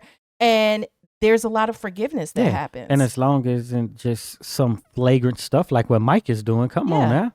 Yeah, like what is not forgivable? Like you just get over stuff, right? Think about it. When you're a kid, just think about sibling relationships, and they're like, but you blood, and that's what's different. But, a lot of you guys are religious, but, and the idea that when a man and woman comes together, it's, there is a joining much in the same way if they're married, right? So you're thinking that this person is family. Yeah, and think of it. Part of it is being together that long, right? You probably been with your siblings, the ones who are older than you, your entire life. Yeah. Right? So by the time you're 22, that's 22 years. The longer it goes, the easier it is to remain, together. Because you know who they are. You know what to expect. You know how it goes. And your love for them grows. Right. Or your attachment, I'll say that, not love. Your attachment to them grows as time goes on. Yeah, and if you're like what I would just call like a regular sort of normal person, you're just not making a big deal about the stuff. Like when you get to be an adult, are you still like, I remember when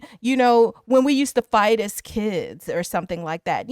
Like I remember my sister and I 4 years apart, there was a period when we were kids where we would fight over dolls and toys and whatever the heck it was. But nobody at our age, or at our big age in our 40s, is sitting here like, we remember you took my doll. But yet in the moment that felt very offensive, right? In the moment you were mad. In the moment you cried about it. In the moment, you know what I'm saying? And so why would your romantic relationship with your partner of many years be any different? And if you're judging it differently, then maybe that's part of the problem. But let me not get on preaching, because we over here talking about. All right, Dr. Agnew. We're over here talking about Patricia. But there are some keys to making relationships last for a long time. Yeah, it will inevitably be brought up. Longevity should not be a goal either. But when people bring up how long it's been, then it's like, how did you do it? Because it sounds like if it's that long, then it's good at the same time. Yeah, because I do hear a lot of it, like people have reported. And a lot of people in the comments about this movie say, this movie made me afraid to be married.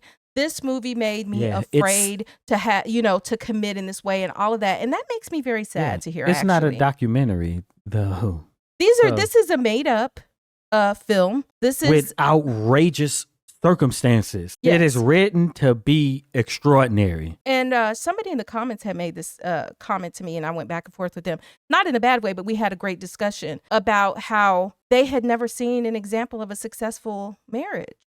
And I can understand how maybe if you've never seen it, then you go, oh, this isn't the route for me. Because truthfully, you tend to mimic whatever it is that you're familiar with. And some of the times you don't know that you've seen it either. Maybe you don't know. It could be somebody right next door to you, and you just say you never seen it, but you have. Or you don't think about it. Yeah. Right. You'd be like, oh, my boss, my neighbor, my teacher. You just never thinking about just all not these. focusing on it. Yeah, Oprah Winfrey. Yeah, well.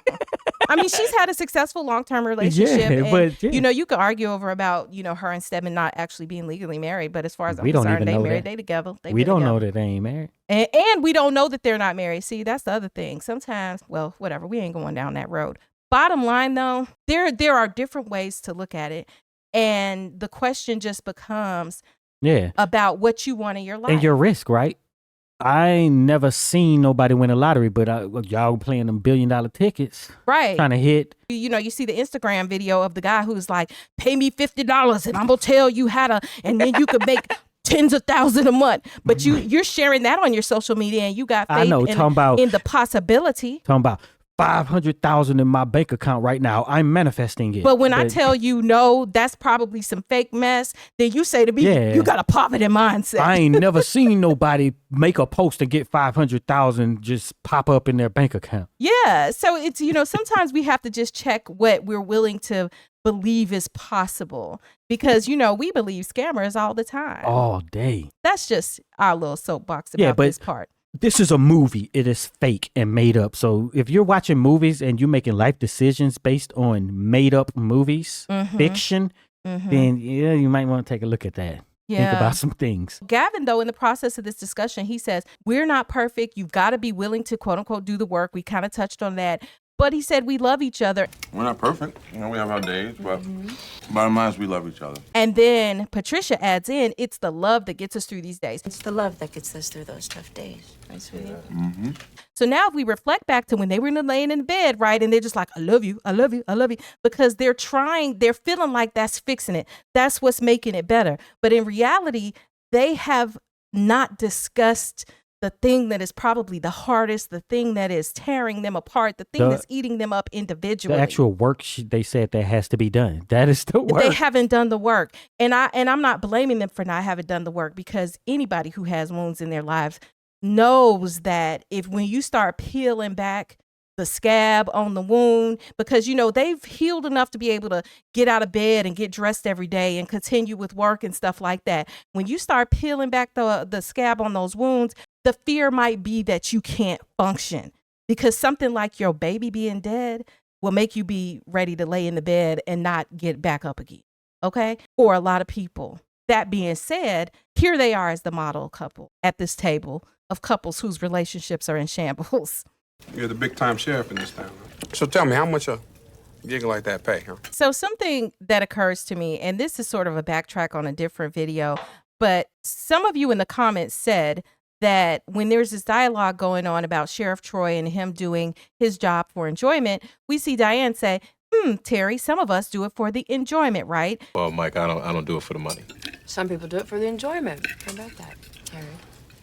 Some of you said that she was actually kind of having the double entendre of her talking about sex because Terry's always bugging her about sex and trying to make this baby. And she's making kind of a reference to sex as, some people do it for enjoyment. But then as I'm rewatching this, I'm noticing that what happens immediately after that is you see Angela say, some people do it for enjoyment, right, Mike? Or something to that effect. Might do it for the enjoyment. Oh, you must need another drink, don't you? And you need some condoms, don't you? Because she's referencing Mike having this affair with Trina. And now I have to disagree with you all who are saying that Diane is referencing sex in the moment when she's talking about it. Yeah, I think she's talking about her job. And I think the juxtaposition of Angela saying what she says when she does, because Angela is saying something different. Her saying that, it's clear that she's not saying some people do it for enjoyment because she's not even doing it for enjoyment. If she was doing it, then they were still having these conversations of why don't you get off birth control or whatever, so that we can have kids.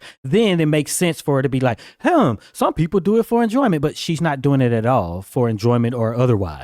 Referring to Diane having sex, right? Yeah. So how could it be for enjoyment if that ain't what's happening? Mike, can you please let these single people have a private moment? Trina ain't going nowhere with him. So we got to a point where Angela is about to let everything out and Diane jumps in and like, no, let's not do this. Let it go, blah, blah. Patricia says, I'm so agreeing with Diane.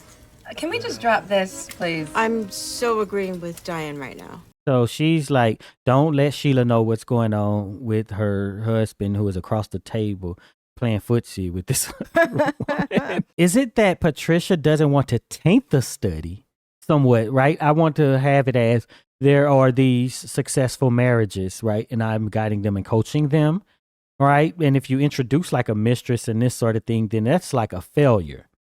Or is it just that the study should just be, it should not introduce a mistress. It should, and a divorce would hurt what's going on. Well, maybe you have pros and cons, just like the pros and cons list that Patricia suggests later on in the movie that we'll be sure to roast.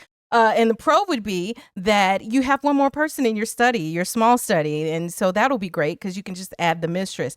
The con would be that it is a failure, right? Has the marriage failed because there's a mistress here? Can it survive? Well, yeah, and especially because I don't know what the books and stuff are billed as, but it's that, we ask ourselves, why do we get married? We do exercises and we force our spouses to talk about. So it seems like she is the study of her guiding them, right? Which would make it a conflict of interest where you're showing that what you do is successful, sort of like the tobacco company saying, hey, y'all, we got this study that say smoking don't cause doesn't cause any health issues. And when they're asked, the panel is like, I do not believe that smoking causes health issues.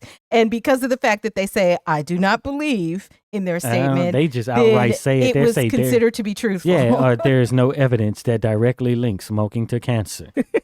And that's what she can do, right? Hey, we do these exercises. Everybody is good. And so are great communicators. And so are still together, even though they have their differences. And well, here's what I wonder. Okay, because we're seeing one retreat out of many. And Patricia is orchestrating everything here. And how is it that all of these other retreats just went so well? And then this retreat is like a flaming dumpster fire. Yeah. And we know that Marcus and Angela are the same at every one because y'all talk about how they're always like this. But yeah. So Patricia's like, yeah, let's not have that conversation. Can't be tainting my study. She can't go with this man or any other man is because she's sleeping with yours. What? Angela lets the cat out of the bag. She explains that Mike is sleeping with Trina. Sheila's first instinct is to deny that this is the truth, and she's sitting here stunned by this information. No. Everybody's quiet and silent, and Patricia does nothing. Now, in a previous discussion about this meal, I said, well, by the end of the meal, everybody is just devastated because Mike comes in with the TNT and he blows up everybody's spot. Everybody's marriage is in jeopardy after this, meeting. But prior to that, Patricia sits there as the professional who has orchestrated everybody being at this retreat for the sake of their marriages, and she does nothing. And she's not been exposed at this point. So why are you just sitting there? The look on her face is like, dang, my study's messed up. But everybody at the table, they look sad and messed up because the peace is broken, right? Everyone has their facades and we're all acting like everything is fine and everything. We know all of this that's going on with Sheila and Mike, and somebody let it out and Sheila's not going to be happy. And you done ruined everybody's vacation. Yeah, and we just came here to have fun. And it ain't even ruined as bad as it's about to get ruined. Yeah, but come on now. But you're the professional. But that's really what it was about. She broke the peace by saying something. And that Angela is the only one to me who did the right thing. That's my secret. I'm the bad guy. And I'm not the only married person with a secret at this table. Mike fully puts on his villain costume. He slowly begins to call everyone's name at the table. In a way, it's almost like you're really hoping Mike don't call your name, because when it starts out, first name he calls is Terry. And, he tells Terry's secret. Terry, have you told your wife how you got a DNA test on your daughter? And then he says Diane, and he tells Diane's secret. Yeah. Diane, have you told your husband that you got your tubes tied after you had Kenya? It's like the Scarface thing, right? He's like, oh, I'm the bad guy. You know the Scarface line. You need people like me so you can point your fucking fingers and say, that's the bad guy. Everybody, so you could point your fucking fingers and say, that's the bad guy. That's basically what he did here in his version.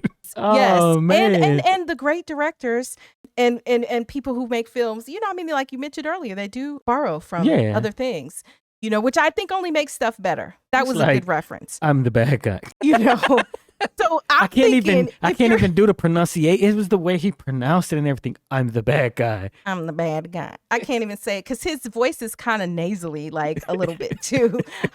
But he's like, I'm the bad guy. I'm not the only one who has secrets. But anyway, So, but he just starts calling people's names. Now, I'm just imagining, like, if I'm a person at this table, even if I know I ain't got secrets, I'm like, my heart is going to be pounding for the other people at the table and hoping you don't call my name. You know with what some they old used to say foolishness. in the military, in boot camp? What? I was in the Marines. They would say, you don't want them to know your name. You don't want to be noticed for anything.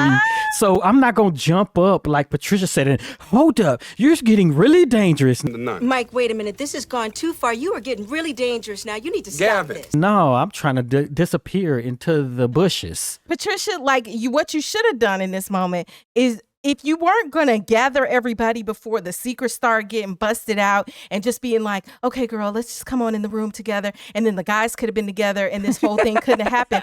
Girl. And then you sat up there and you watched him bust out Terry. And then you sat up there and you watched him bust out Diane. And then you She got knew the it nerve was to coming stand for up. her. She was like, before you get to me, let's go ahead and stop Hold this. on, you getting really dangerous. Yeah, you dangerous. But if somebody is dangerous, this is not how you diffuse it. She escalated and he was like, Gavin, can you please inform your wife? Gavin, you guys are walking around here like the perfect couple. Will you please inform your wife how you came crying at my house? Yeah, and he basically said that you came to me after the child died and say, how could she be so stupid to not strap him in? Asking, how could she be so stupid and not strap your son in his car seat? I don't think that's that hard hitting. As a psychologist, I do. Well, I do, because you're blaming. It's your blaming. yes, but you're that's blaming. what I think it's understandable as a psychologist that would be something that somebody doing. It doesn't necessarily mean that they feel this certain way about you. Especially if you can involve yourself in your own study, then you can step outside and be like, okay, a husband said this about a wife, right? How could she be so stupid? Because he's dealing with the trauma of what happened with the kid. What I would say is that it's easier said than done. And how many Well, times? I would too, but I'm saying that. Well, how many times do we see situations where somebody's a professional in one area and you're like, wait a minute, you're a teacher. How is it that your kid can't read? Wait a minute, hold on. You're a whole social worker and you didn't recognize X, Y, and Z going on right under your own nose? In movie land, it's very easy because outside of us saying that she is controlling all of this, it's supposed to be that she is the psychologist and she knows when it's right to tell Sheila and all this other stuff. Right. And she knows all about relationships and how you should be talking to each other. Then as this professional who's able to involve yourself in a study with your friends and do it in an objective way, then objectively you can know that your husband can say this and it not be a total indictment on you. Well, and maybe that's how you're able to find a way that you can forgive it. But in this moment, boom, that was like the boom. That was like the hammer coming down on you. That had to be like a chest freaking blow, because you're devastated. You're both devastated at the loss emotionally, of this child. but and you blamed yourself. I'm sure Patricia blamed herself that she didn't strap the kid in, and then to hear somebody else blame you when you know you're blaming yourself, man, that's got to be some tough. That's got to be tough. And it could be that this is why they didn't talk about it before. Yeah. Because I don't think she could deal with herself, with her own blame of herself. She hadn't worked through that. But see, here's the funny thing to me is that, okay, you're a whole psychologist. You should have probably been in some counseling. Yeah.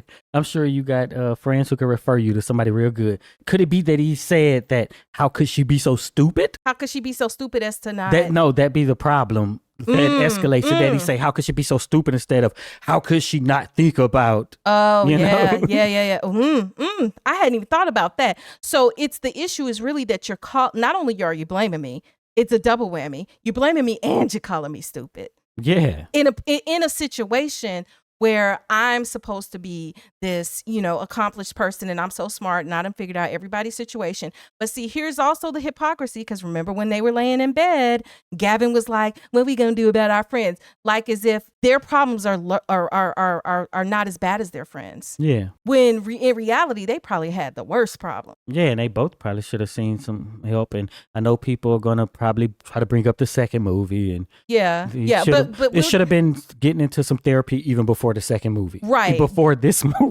Right, because we're at the point where all we can talk about is the movie that we have in front of us currently. We will be talking about the next movie, but right now we're on what we know in this movie. And this is what we know. Yeah, but I wondered that how much did Gavin contribute to this study? Probably nothing. Gavin probably okay. just listened and was. I don't know, because let's say you have your wife. She's like, oh, we do this study. I know she talk about her work, right? Yeah. To him. That's probably And- where he got 80-20 from. Yeah, with see, that's what I'm Patricia. saying. So then when he go, he's like, hey, I need to help steer this stuff where it go. And that's why when they're all outside, he is like, and it also means when somebody says something, you don't say something that hurts them more. Because he is part of shaping what goes on.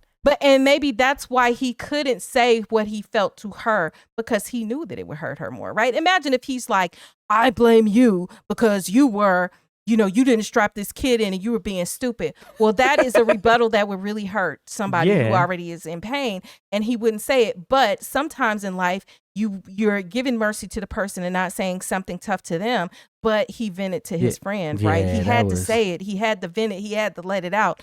But see, Did he, or where did it just come out?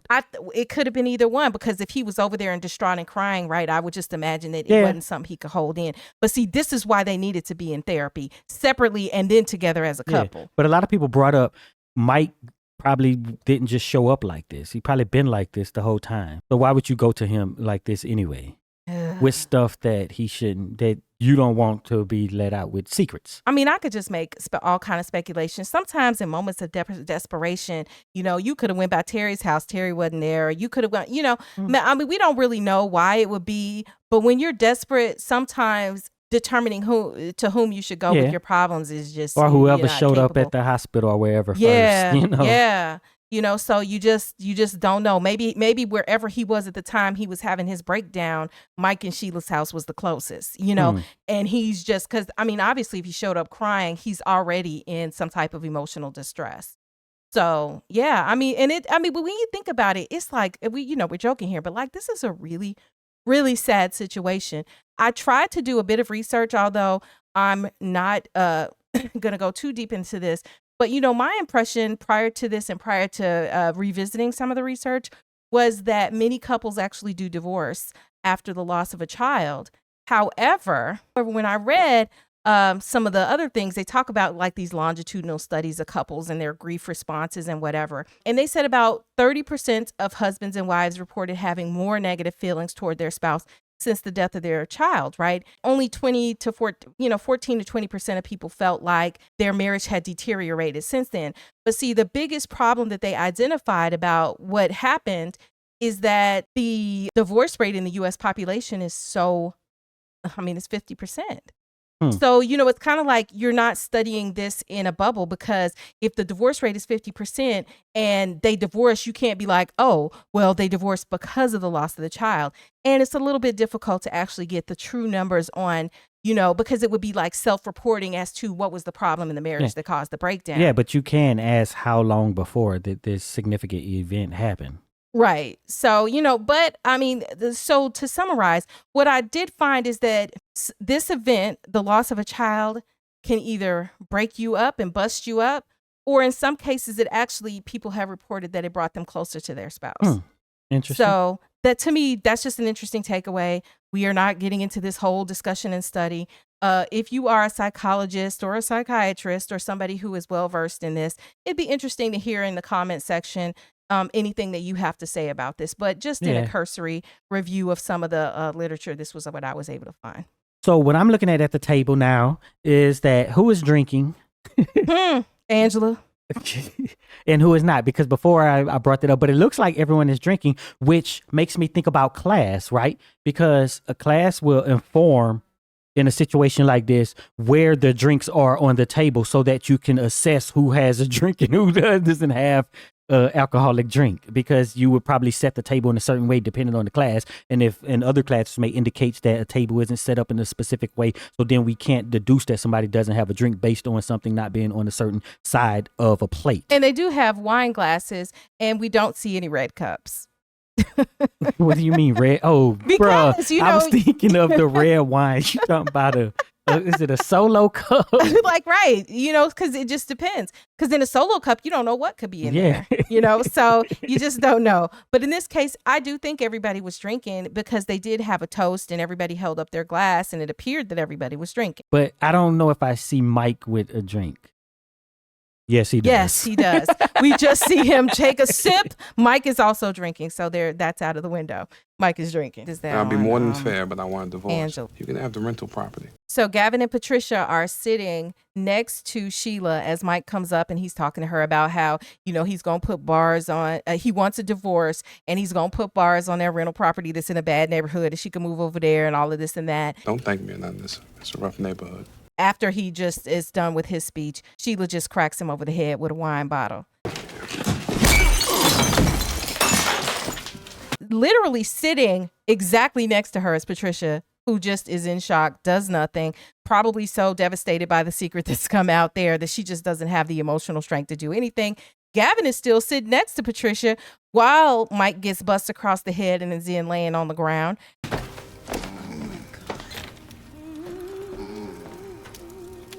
And they just sit there totally unresponsive. Well, Patricia has to stay there because she has to observe what happened so that she could put it in a study. Over. I don't think the study's over. Bruh. Is she going to show up at her award show and just award banquet or whatever and say, hey, y'all, the study's over because somebody got busted over the head because, Sheila, because everybody knows all the couples and stuff too. Oh my goodness. But yeah, so that's kind of like how that night ends. And they clearly stay until the next day because we see them, leave during daytime. I'm really sorry about everything, okay? I love you. Two of the couples are walking, so the next morning. 2.5. 2.5 of the couples are walking each other out to their respective vehicles so that they could leave. And it looks like they have to hold up Diane because she can't walk on her own. Yeah. Actually, when you look at this, it's like they're at a funeral. and actually, even all of the women are like dressed all in black. They're walking arm in arm the way you would be at a funeral when bad things have happened. Patricia has on these dark sunglasses at first. That's kind of like the way you would expect someone to have on at this funeral, because really symbolically, these marriages might be going into the ground 6 feet under after what has happened in the night before. And so first they send off Angela, then you see Diane and Terry get into the car. And then you see Gavin opening the door for Patricia and stuff. But while he's opening it, he says, are we going to talk about this? We're going to talk about this? First off, bro, can we at least get in the car before you start? Patricia's just like, please, not right now. We're not talking about it in the moment before we can even get in the car and start leaving. Well, he wants to establish that on the way we're going to be talking because she didn't even want to talk about nothing before from we seen them. She never wants to talk. Exactly. So he's just like, are we going to talk about this? Because probably last night he tried to talk about it. That's probably true. I want to know that transportation situation. I don't think Uber was popping back then. Maybe they rented a car from the airport. But they got a driver. So they called the Uber Black. What? They had a private driver because that's nice. He is she's a world-renowned writer, best-selling author. He is an architect. They got money like that. They got it going on. They got a personal driver driving them to the airport. All the different situations. Terry and Diane have their Range Rover, Land Rover, whatever. Mm-hmm. Angela leaves in a taxi. None of them could give her a ride to the train station or however she was getting home. I'm guessing she's taking the train back. Yeah. Your boy, I don't know how he left. He's already at the train station. Yeah. He got a ride with Mike and Trina. But are they going to be on the same train? Their seats are both the same seats. We're in 14A and B. We're still sitting next to each other on the way home. Why she got to get in the yellow cab from way up there? I'm sure in a small town like this, they could drop her on the way. They should There's have. probably one road that passed by the train station. And let me just say also that Gavin and Patricia, back then, they had car service to the airport. I mean, just the same way as you can call a taxi. Okay. You could call a limo service or a car service. So, but not for to the those train of you who station. are going to be in the comments talking about, they had car service. What do you think people did before Uber? Yeah, that was an Uber joke. We were alive. But Terry doesn't open the door for Diane, but Gavin does open the door for his wife, Patricia. Mm-hmm. So that's a little bit about there. Gavin is in the position where there was no secret revealed about Patricia. Yeah. So they're not equally mad at each other. Patricia don't tell nobody. Yeah, because Patricia's just not going to let it go, right? She doesn't talk. I just study. I study you. I know about you, but you do not know about me. Yeah, but his secret was he was basically, is not going to sound good for a female audience. He didn't tell her to protect her feelings, right? I mean, I can agree that that's But true. that's what it was. And that is why he can still be like comforting, right? Because that is something you do for comfort for someone else. And opening the door is a sort of a comfort sort of thing. So he can continue to do that. But Terry can't because there wasn't a whole comfort thing, right? So this is more of what Gavin does, right? Oh, I'm comforting. But the whole thing about, to protect her, it's like, I didn't tell you I cheat on you because I love you and protect your feelings, because anytime certain phrases are attached to certain ideas or incidents. So right. when you bring them up, it just triggers something. Right. And I'm always looking at, okay, when people are not overt about their intentions and the things that they do, the natural thing, the low hanging fruit of the analysis is to say, okay, well, but is this person passive aggressive? Because we talked about that with some of the other characters, right? But I haven't fully decided if I feel like Gavin is passive aggressive, because I really do think he's trying to protect Patricia.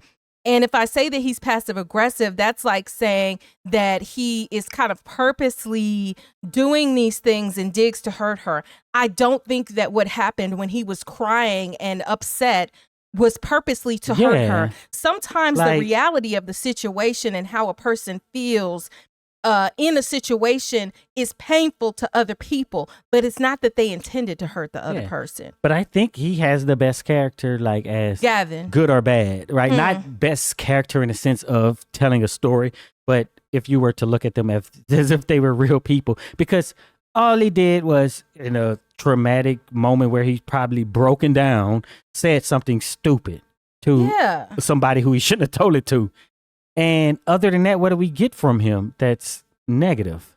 Well, I think that another way to interpret it could be that, Gavin is a bad guy because he said what he said. And sometimes I think you have to look at it in the context of it. Like, damn, if you just lost your child and you're just feeling all of the span of emotions, and when things happen and you just want to blame and you want,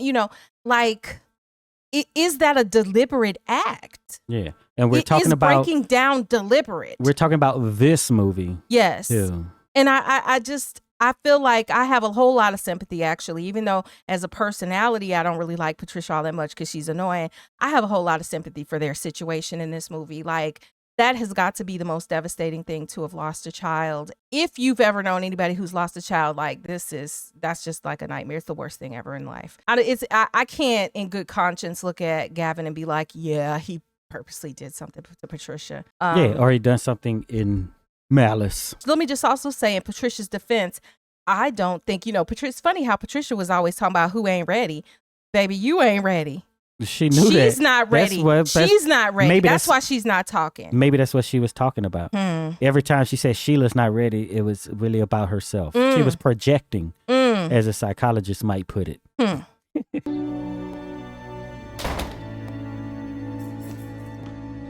Gavin and Patricia are at home. But first, I want to say this second half of this movie, it shouldn't even be here. The movie should be just about over at this point. But I think it's only there to develop Sheila and Troy's story more. Well, to develop their story. Because they could have had the couples resolve their stuff in a simple way that every other movie does. And then that's it. It's over. Yeah, I do think it was challenging that Tyler Perry took on 4 separate couples with their 4 separate problems, because that is a whole lot to have to deal with in one movie, because you had, so many characters and their dynamics and all of that stuff. Because really, you had the 8 main characters plus Trina and Troy. So that's 10 characters. That's a lot of people and issues. Yeah, so Gavin done took the day off. I thought you were still at work. I took the day off. Patricia is in there cutting asparagus like I've never seen it cut before. She's cutting it like she's never cooked. So Sheila was right about her in the kitchen, because she's taking one at a time and just chopping it up instead of doing it all together in like a group, and I know you got good knife because you got money. So what is she doing? Is it that in this moment she is going through something, so she don't know what she's doing in the kitchen, or is that just basically how it is, or is it just the production of the movie? Well, I think, this okay, to- so I'm going to give the benefit of the doubt to everything being perfect from the filmmaker's cinematography, from the filmmaker's perspective, cinematography and all that. And I'm going to say this. Okay, so we see at the beginning that Gavin is outside looking at a picture of their baby. So he's thinking he's taking the day off because Patricia is avoiding him, right? She doesn't want to talk about it. So he then took the day off. He's looking at this picture of his baby. And Patricia is caught off guard because she's coming home thinking she's about to have some peace, in the sense that he's not there to hound her about talking about this elephant in the room. And this dude is there looking at this picture. She know that's the picture.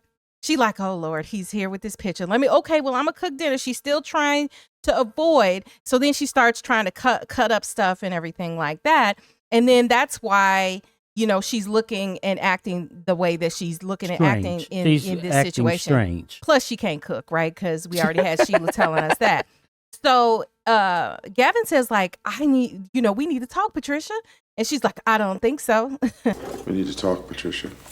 I don't think so. And then they have their back and forth and whatever.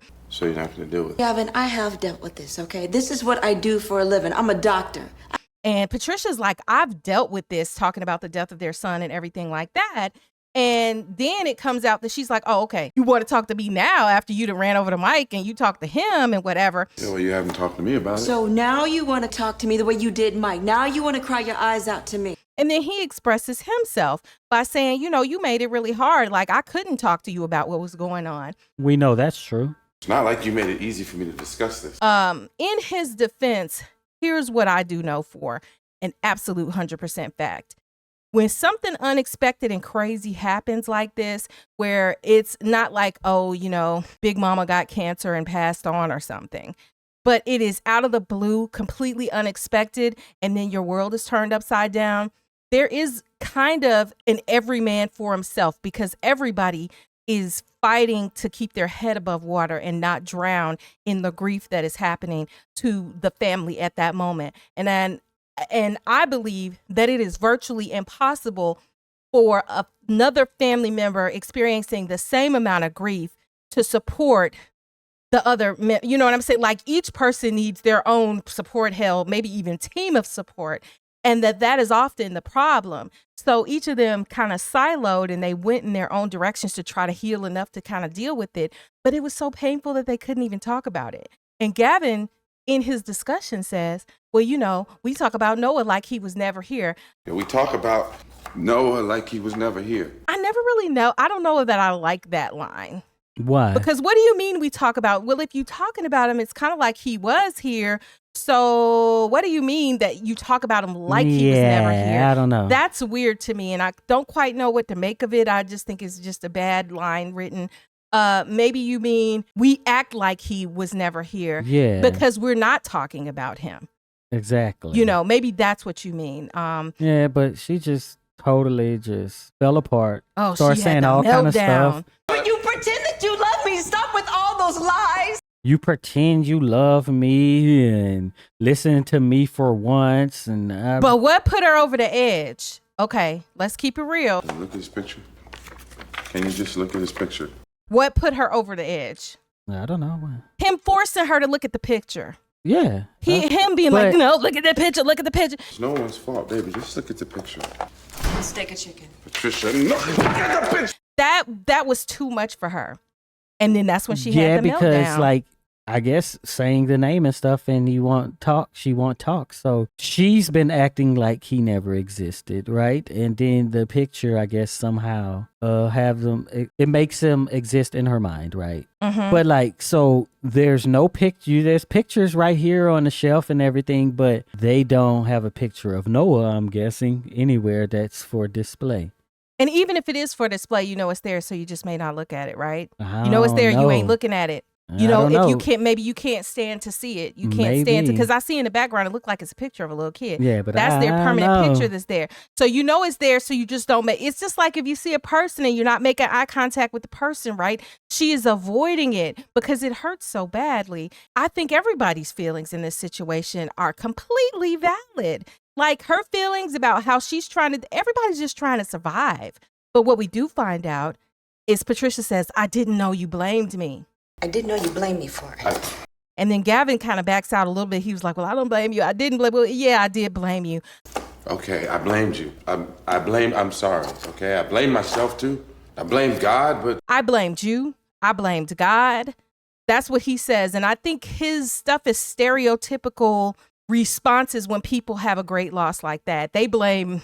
because they're looking for somebody. That's just part of the grief process for many people. And especially because she was the one there and, had potentially, even though it was an accident, people could look at it like she had some culpability because she didn't safely strap the baby in. But of course, she would have never done it on purpose. Yeah, but you still don't know if that is the cause. If strapping the person in would have prevented their death. So we have that. But then we have Patricia further melting down. And she says, you pretend that you love me. You know you hate me. You know you hate me. I hate myself for this. This is my fault. This is my fault. I walk around here trying to act like perfect Patty. Perfect Patty messed up. Perfect Patty messed up. And so what I think is that Patricia, like you just brought up the projection, I think she's projecting how she feels about herself in this moment because she hates herself because she blames herself for her baby being dead. And that's like just some deep, that's the kind of lay in your bed and don't get up and maybe get ready to drive off a bridge type of pain that she's been going through with this. And again, I just find it so surprising that I don't believe that they, in this, we have no indication that they sought any sort of mental health, grief counseling and stuff like that. And I think that may have gone a whole long way. Not that it meant that it would have made it that much easier, but damn. Yeah. But if this is your profession, I don't know. It may cause you not to. Because just think about it. You may be like, yeah, I know I do this, but do I really believe in it? You could recognize, oh, I'm doing this to help people, but it really doesn't help people. So could it help me? And it could be any sorts of things that causes people to look at their own profession and just be like, yeah, I don't know how effective it actually is towards or maybe you know goals. what the work is and you don't want to do the work, right? Because Yeah, maybe you don't want to unpack too. your baggage. Yeah. You don't want to unpack it because it's a lot. You're about to go through hell before it gets better. And you can't imagine it being worse than it is in this moment. Yeah, and she was talking about her image and everything too. So you're this world-renowned author, right? Bestseller. And then you have to go and talk to people in your field who probably read your books and stuff about and present a flawed self to them. So go back to Perfect Patty. Who called her Perfect Patty? She called herself Perfect Patty, right? That was the image that she wanted to portray of herself. I'm going around like Perfect Patty. Nobody called her that. He called her Patty Cake. That was his little nickname for her. Her friends weren't calling her Perfect Patty. This was the projection of the image that she wanted to have. And it's also the fact that she, like you pointed out, can't uphold this image at this time of great grief and burden that is destroying her. It's really sad. I strapped him in. I strapped him in, but I didn't secure it. I didn't check. So we get Patricia actually giving us the story that we've wondered about what actually happened, that we've been given clues to this whole time. It was raining. I slid off the road. Now he's dead. But it was rainy. She strapped the baby in. She didn't check to see if it was secure. She slid off of the road. And then there was an accident and the baby died. That's what happened. I know, baby. I know. He's not coming back. She focused on what he did, when Mike let out, oh, you blamed me, much less than she focused on herself, which points back to saying that it wasn't that big of a thing, right, to her. What wasn't that big of a thing? Just that him blaming her, right? It was about her blaming herself. Yes. It was about her blaming herself. You're right. It was about her blaming herself and that being reinforced from this idea that somebody else blamed her as well, right? Yeah, but... And it was just too much, yeah. Yeah, but she could see that, okay, this is what he would do, and basically this is what I do. So it's not that far-fetched as a psychologist, and I deal with this all the time, that this is just the way that people grieve. Yeah. That you've been probably told a whole bunch of times on your way to becoming a doctor. And in this moment, we do see her break down and shed tears. He breaks down. I can deal with a lot of things, but this, I'm not strong enough to deal with this pain. He comforts her. We talked about Gavin being this kind of protector and wanting to protect Patricia, wanting to help Patricia through the grief. If I had to judge it, I would say Gavin was much further along in the grief process than she was, because I think that he dealt with more of what he felt in the moment than she was able to. Yeah. Because, and this is not a blame thing. This is just, based on what I'm seeing here. But, she had to come to the point where she said, now he's dead and he's not coming back. Ooh, let me tell you, 2 scenes in this movie make me cry. I already told y'all about Sheila when, once she's in the room with her friends after she's married Sheriff Troy, and she's talking about how she found this man who loves her, and her life and heart is filled with joy every day. That is a scene that gets me every time. This scene right here, when Patricia says he's not coming back, the finality of the pain of death and somebody who you love not coming back. And I don't care whatever your beliefs are, not in this life. It's not happening. It's very final. That is such a sobering and devastating thought. And I know y'all know what I mean, because most of you all have lost somebody who you love. But then if you exacerbate that whole loss by it being your child or somebody who you're extremely close to, oh my God, that just destroys my heart every time I hear it. And I think that means Tyler Perry did a good job. And Janet Jackson. And Malik Yoba. Yeah, because he's like, she says that I'm not strong enough. I could deal with a lot of things, but this, I'm not strong enough. And he says, you don't have to be strong by yourself. Let me be strong for you. You don't have to be strong by yourself. Let me be strong for you. Because that's what she needed, really. She needed somebody to help her. Line. He really did. He really did. Now, Sheriff Troy, y'all already know, is my favorite from this movie. And this actually is my favorite Tyler Perry movie of all of the movies that he made. But I do have to take back. I said like he was the best. Well, of the couples, he is. But Sheriff Troy was the perfect person in this movie. Yeah. Sheriff Troy was like knight in shining armor. Not a lot could touch Sheriff Troy in this movie. So, but I would say Gavin, it's very hard through your own grief. And then he realized, but he loved this woman. He was like, even though in this moment and all of that happened, he still wanted to try to protect her and be there for her. We can make it through. Baby, I'll be there for you no matter what. Not to get on the second part, but is there a part 3? No. Because how he went out is just... Don't even talk about it yet. Okay. Don't even talk about it yet. All I'll say is just like, wow. But in this case, I do feel like Gavin was everything that she needed in this moment. Sometimes, because we're not going to talk about the next movie, but what I'll say is, because we all know what happens, that with the deterioration of things, is that sometimes the ability for it to be like this is just a moment. Because it doesn't resolve all of the problems, how she feels inside, all of her grief. It still is unchecked. My thing has nothing to do with what he was like in the second movie. Well, I know what you're saying about what happens to him is what I'm talking about. Okay. But I was also speaking to the deterioration of the things that led up to what happens to him. This is just a damn tragedy. It just really is. That's all I can say. Yeah. So it seems like their issue is resolved. Now it's time to fix their friends. Yeah. What are you two doing here? Did something happen? No. Did something happen to Sheila? No, don't worry. So the girls show up at Patricia's job, and they're waiting for her. They've continued to have marriage problems after this retreat, obviously, and they're unchecked. And so they're there to basically say, hey, we're in the shambles. We're coming to our resource, who is you, Patricia, and we need to figure out what to do. So Patricia tells them, well, girls, write you a list, make a list, all the good things, all the bad things. And then if the list on the bad side is longer than the good side, then, something might have to change. But if the good side is longer, then, you got a good thing. That's basically what she tells them. But she was very surprised that they showed up, even to the point of thinking that somebody might have died for them to show up. Huh. But even though they all live in the same town. Yeah. So where does she work? At the university. At the university that she was that a class she was giving? Yeah, I guess so, because at the very beginning when it opens and we see the outside, it's like you're on a university campus. She's there at a university. How would you even know? Class I don't of the know. semester? I have no idea. But what I will say is that how did they even know she would be here? I Like, have you're in a questions, though. gazebo just So waiting. it's like she's opening up with her story. Hey, my friends, I write books and stuff. I'm thinking she's like a guest somewhere. A guest speaker or something. Yeah. No. But if this your students, they don't already know this, but these are people who read your book. How late is it? Is it early in the semester where it's still very cold in places like Colorado?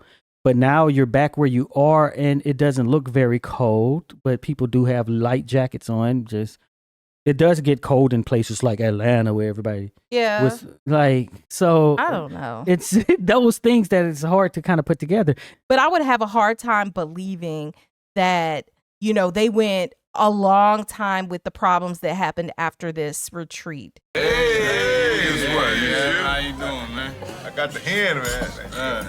They're sitting around and basically your boy Mike gets to talking about how Trina ain't doing all these domestic things. And Gavin tells him, yeah, it seemed like you made a mistake. Just go ahead and say you made a mistake. And Mike refuses to. And Terry brings up the point of, sounds like 80-20. Because he's talking about how he once had a good woman and stuff. And he asks about Sheila and if anybody has heard from her.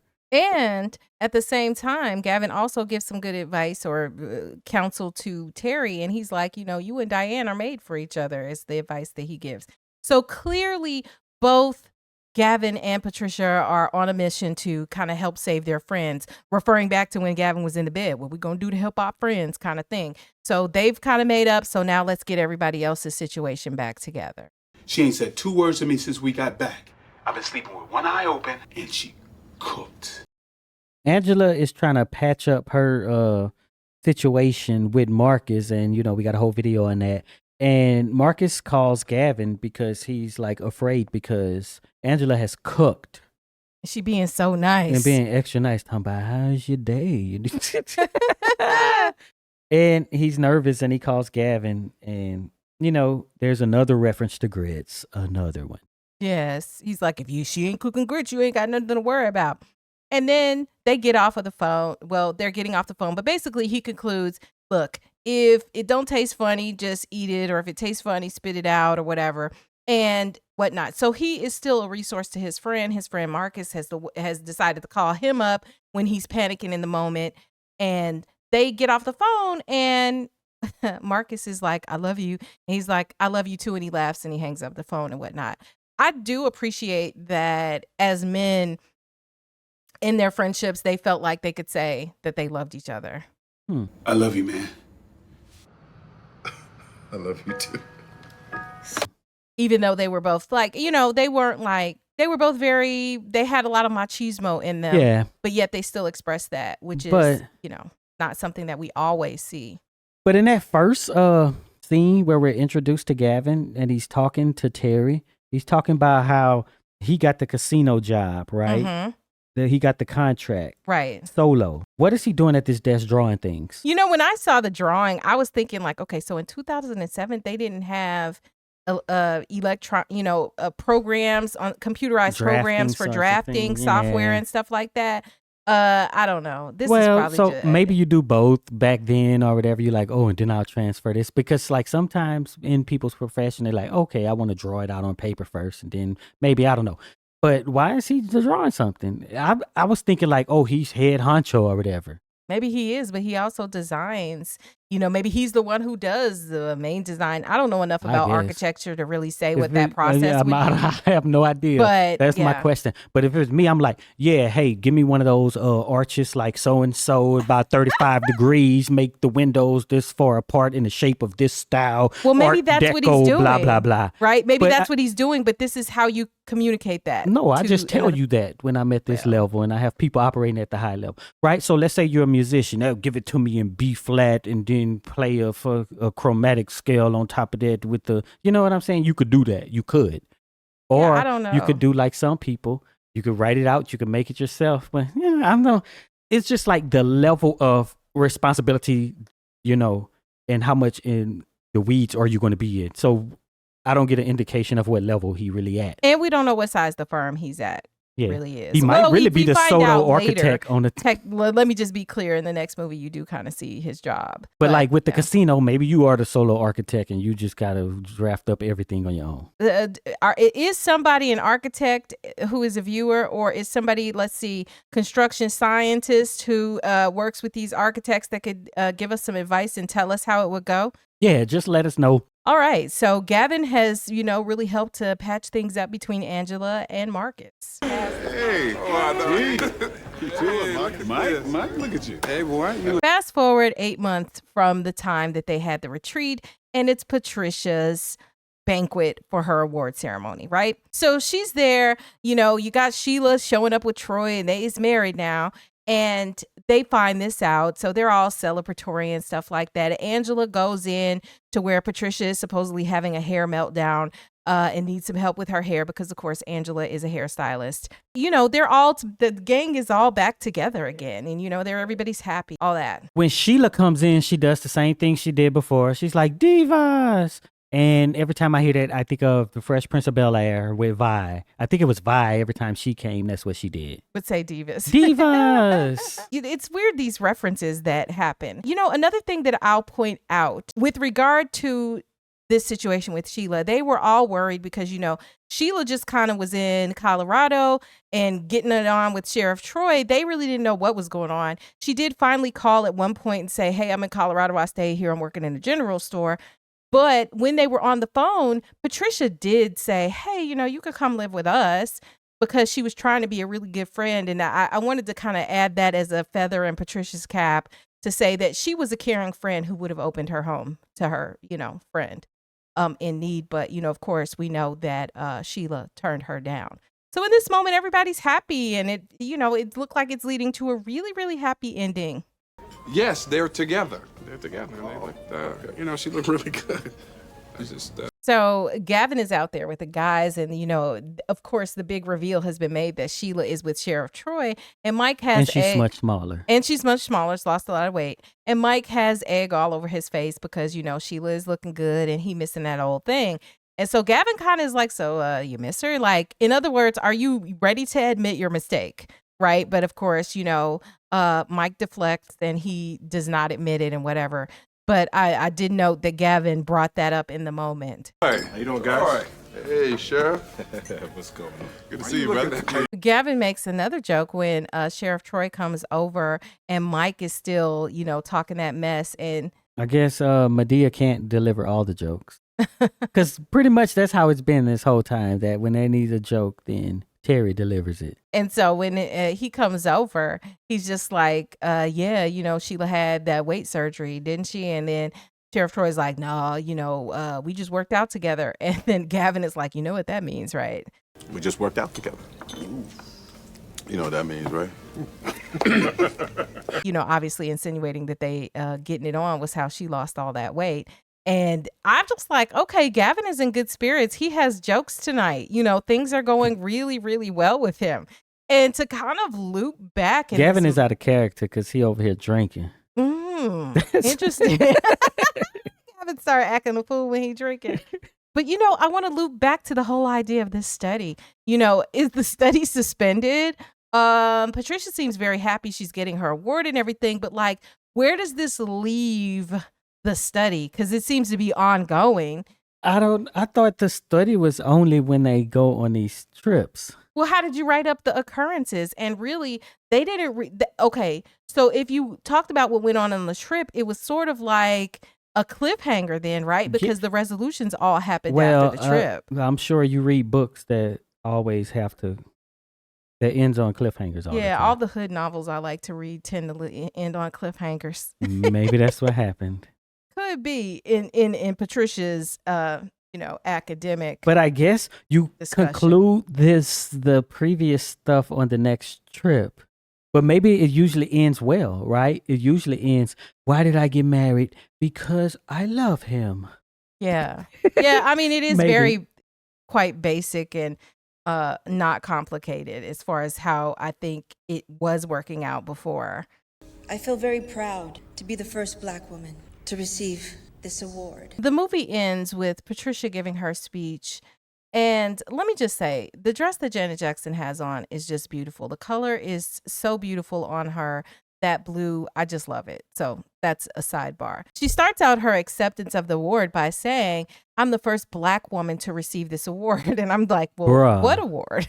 What is the award? And we why- know it's for the book, but like it's a mystery. And then for you to start off your speech with saying that you're the first Black woman to get the award, I'm like, dang, what is the award?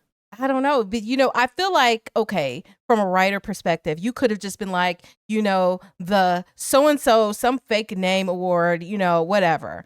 I would have really liked that because I just think it would have just made more sense. Every award has a name. And when a person is accepting an award, they generally say what the award is. And it just is like this award. It was like a placeholder. Her speech is interrupted by Mike trying to, get all up in Sheila's face in the middle of it. But then toward the end of her speech, they come back to her and she's like, I'm saying it loud and proud, but Gavin, I love you. Gavin, I love you. So clearly their relationship in these moments has been mended and they're feeling pretty good about one another. She's emotional and crying as she's saying that she loves him. He's got tears in his eyes and everything. And so, it's great. And then she ends her speech with, I just want you to know the greatest achievement for any human being is to love God, yourself, and others. The greatest achievement is to love God, yourself, and others.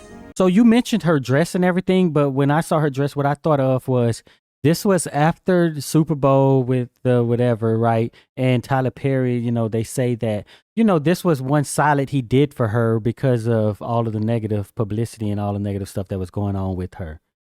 So this is that role after, the comeback after the whole Super Bowl. Well, let me just say that I did look up the quote. And why is the quote attributed to Janet Jackson? See, this is why you can't trust the internet. Bruh. The quote should be attributed to the person who wrote it, who in this case would be Tyler Perry. I'm not seeing evidence that somebody else said those exact same words.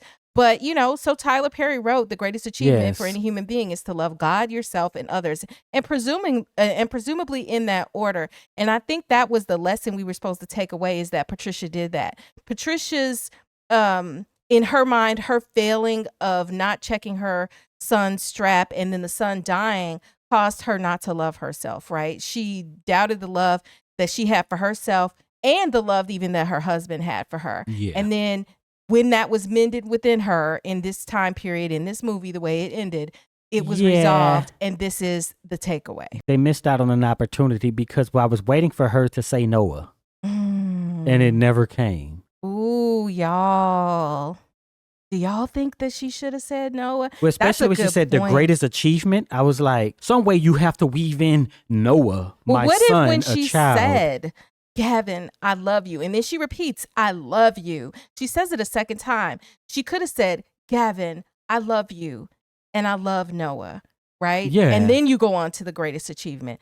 That might have been a little bit of improvement, Tyler Perry, in this line. Yeah. But I know that, you did your best, and this was not bad. But, Yeah, and of course, hindsight, you can be like, yeah, should have said Noah. Right, of course. So, yeah. But to just be clear, that is how it wraps up. That this is the end, the last video that we are doing on the Why Did I Get Married series, right? But we are going to do the second movie. So you'll have to stay tuned for that. But let me just say, subscribe. You absolutely subscribe. But let me also say something about Tyler Perry, because he wrote this film. And like I mentioned earlier, this is my favorite Tyler Perry film. But we do film criticism and we talk about all the things that could have been better, things that didn't make sense to us. It is a criticism, right? In the literary sense. But I'll also say there are a lot of things that I think Tyler Perry did right, even outside of this movie. Number one thing I think he did right is building a studio. Bruh. A Black man. Yeah. Building that studio in Atlanta, Georgia. Yeah, it would be interesting to know how it operated, because when I think of Hollywood and studios, you think of like the Universals, Warner Brothers and stuff, and how they operate. And people say you go to the studio to get your film made. So they're basically giving out loans or giving out money to people, to filmmakers, to make movies. Not that they're just I'm somebody who owns the studio and I make the movie. So it would be interesting to know like how he's operating. I'm sure he rents out like sound stages and stuff like that, which is, you know, something good for the community and stuff. Right. But like, is he funding? I'm just interested in something like that. Yeah, and we, you know, so that's one thing, like we absolutely would never take that away. And, you know, and just in general, in terms of our focus, we typically, especially on this channel, you know, we focus on a lot of Black films made by Black filmmakers because we love Black culture and we love our people. And that is what we focus on and what we like to talk about. And so, you know, I just think that as much as critical at times and discussing his films that we can be, at the end of the day, I mean, do we even have to doubt that what Tyler Perry has achieved, whether you like his movies or not, what he has achieved is amazing. Yeah, so what some people think, if you say something negative about something in someone's art or something that they do, then that just means you're totally negative about the person or you hate the person. But I don't operate that way. And maybe a lot of people do, but I don't operate like a sports fanatic when it comes to just life. It's, hey, we're watching this movie, this happened in this movie, but that is totally separate from who Tyler Perry is as a person or how Tyler Perry operates his business and stuff, unless I specifically say it like, you should have brought this movie to theaters, you should have put it on VHS. You know, that's... Exactly. But that's not what's happening. And let me invite any people, if you love what we've done with this series, if you love what we do on this channel, Heit Cheri of Axiom Amnesia, and on the Axiom Amnesia channel, which is a whole nother channel that we have other videos that you can be watching, then consider supporting the channel so that we can continue doing what we do by becoming a channel member, and the links are in the description on how to do that, or by becoming a member of Patreon, where one of the main benefits you'll get is early releases of these videos that we put out to the public. And some exclusives. But if you made it this far into this final breakdown of Why Did I Get Married, Tyler Perry film from 2007, type Perfect Patty in the comments so we'll know you stuck around to the end. Thank you. And be sure to check out the full playlist of all the videos on Why Did I Get Married on the screen right now.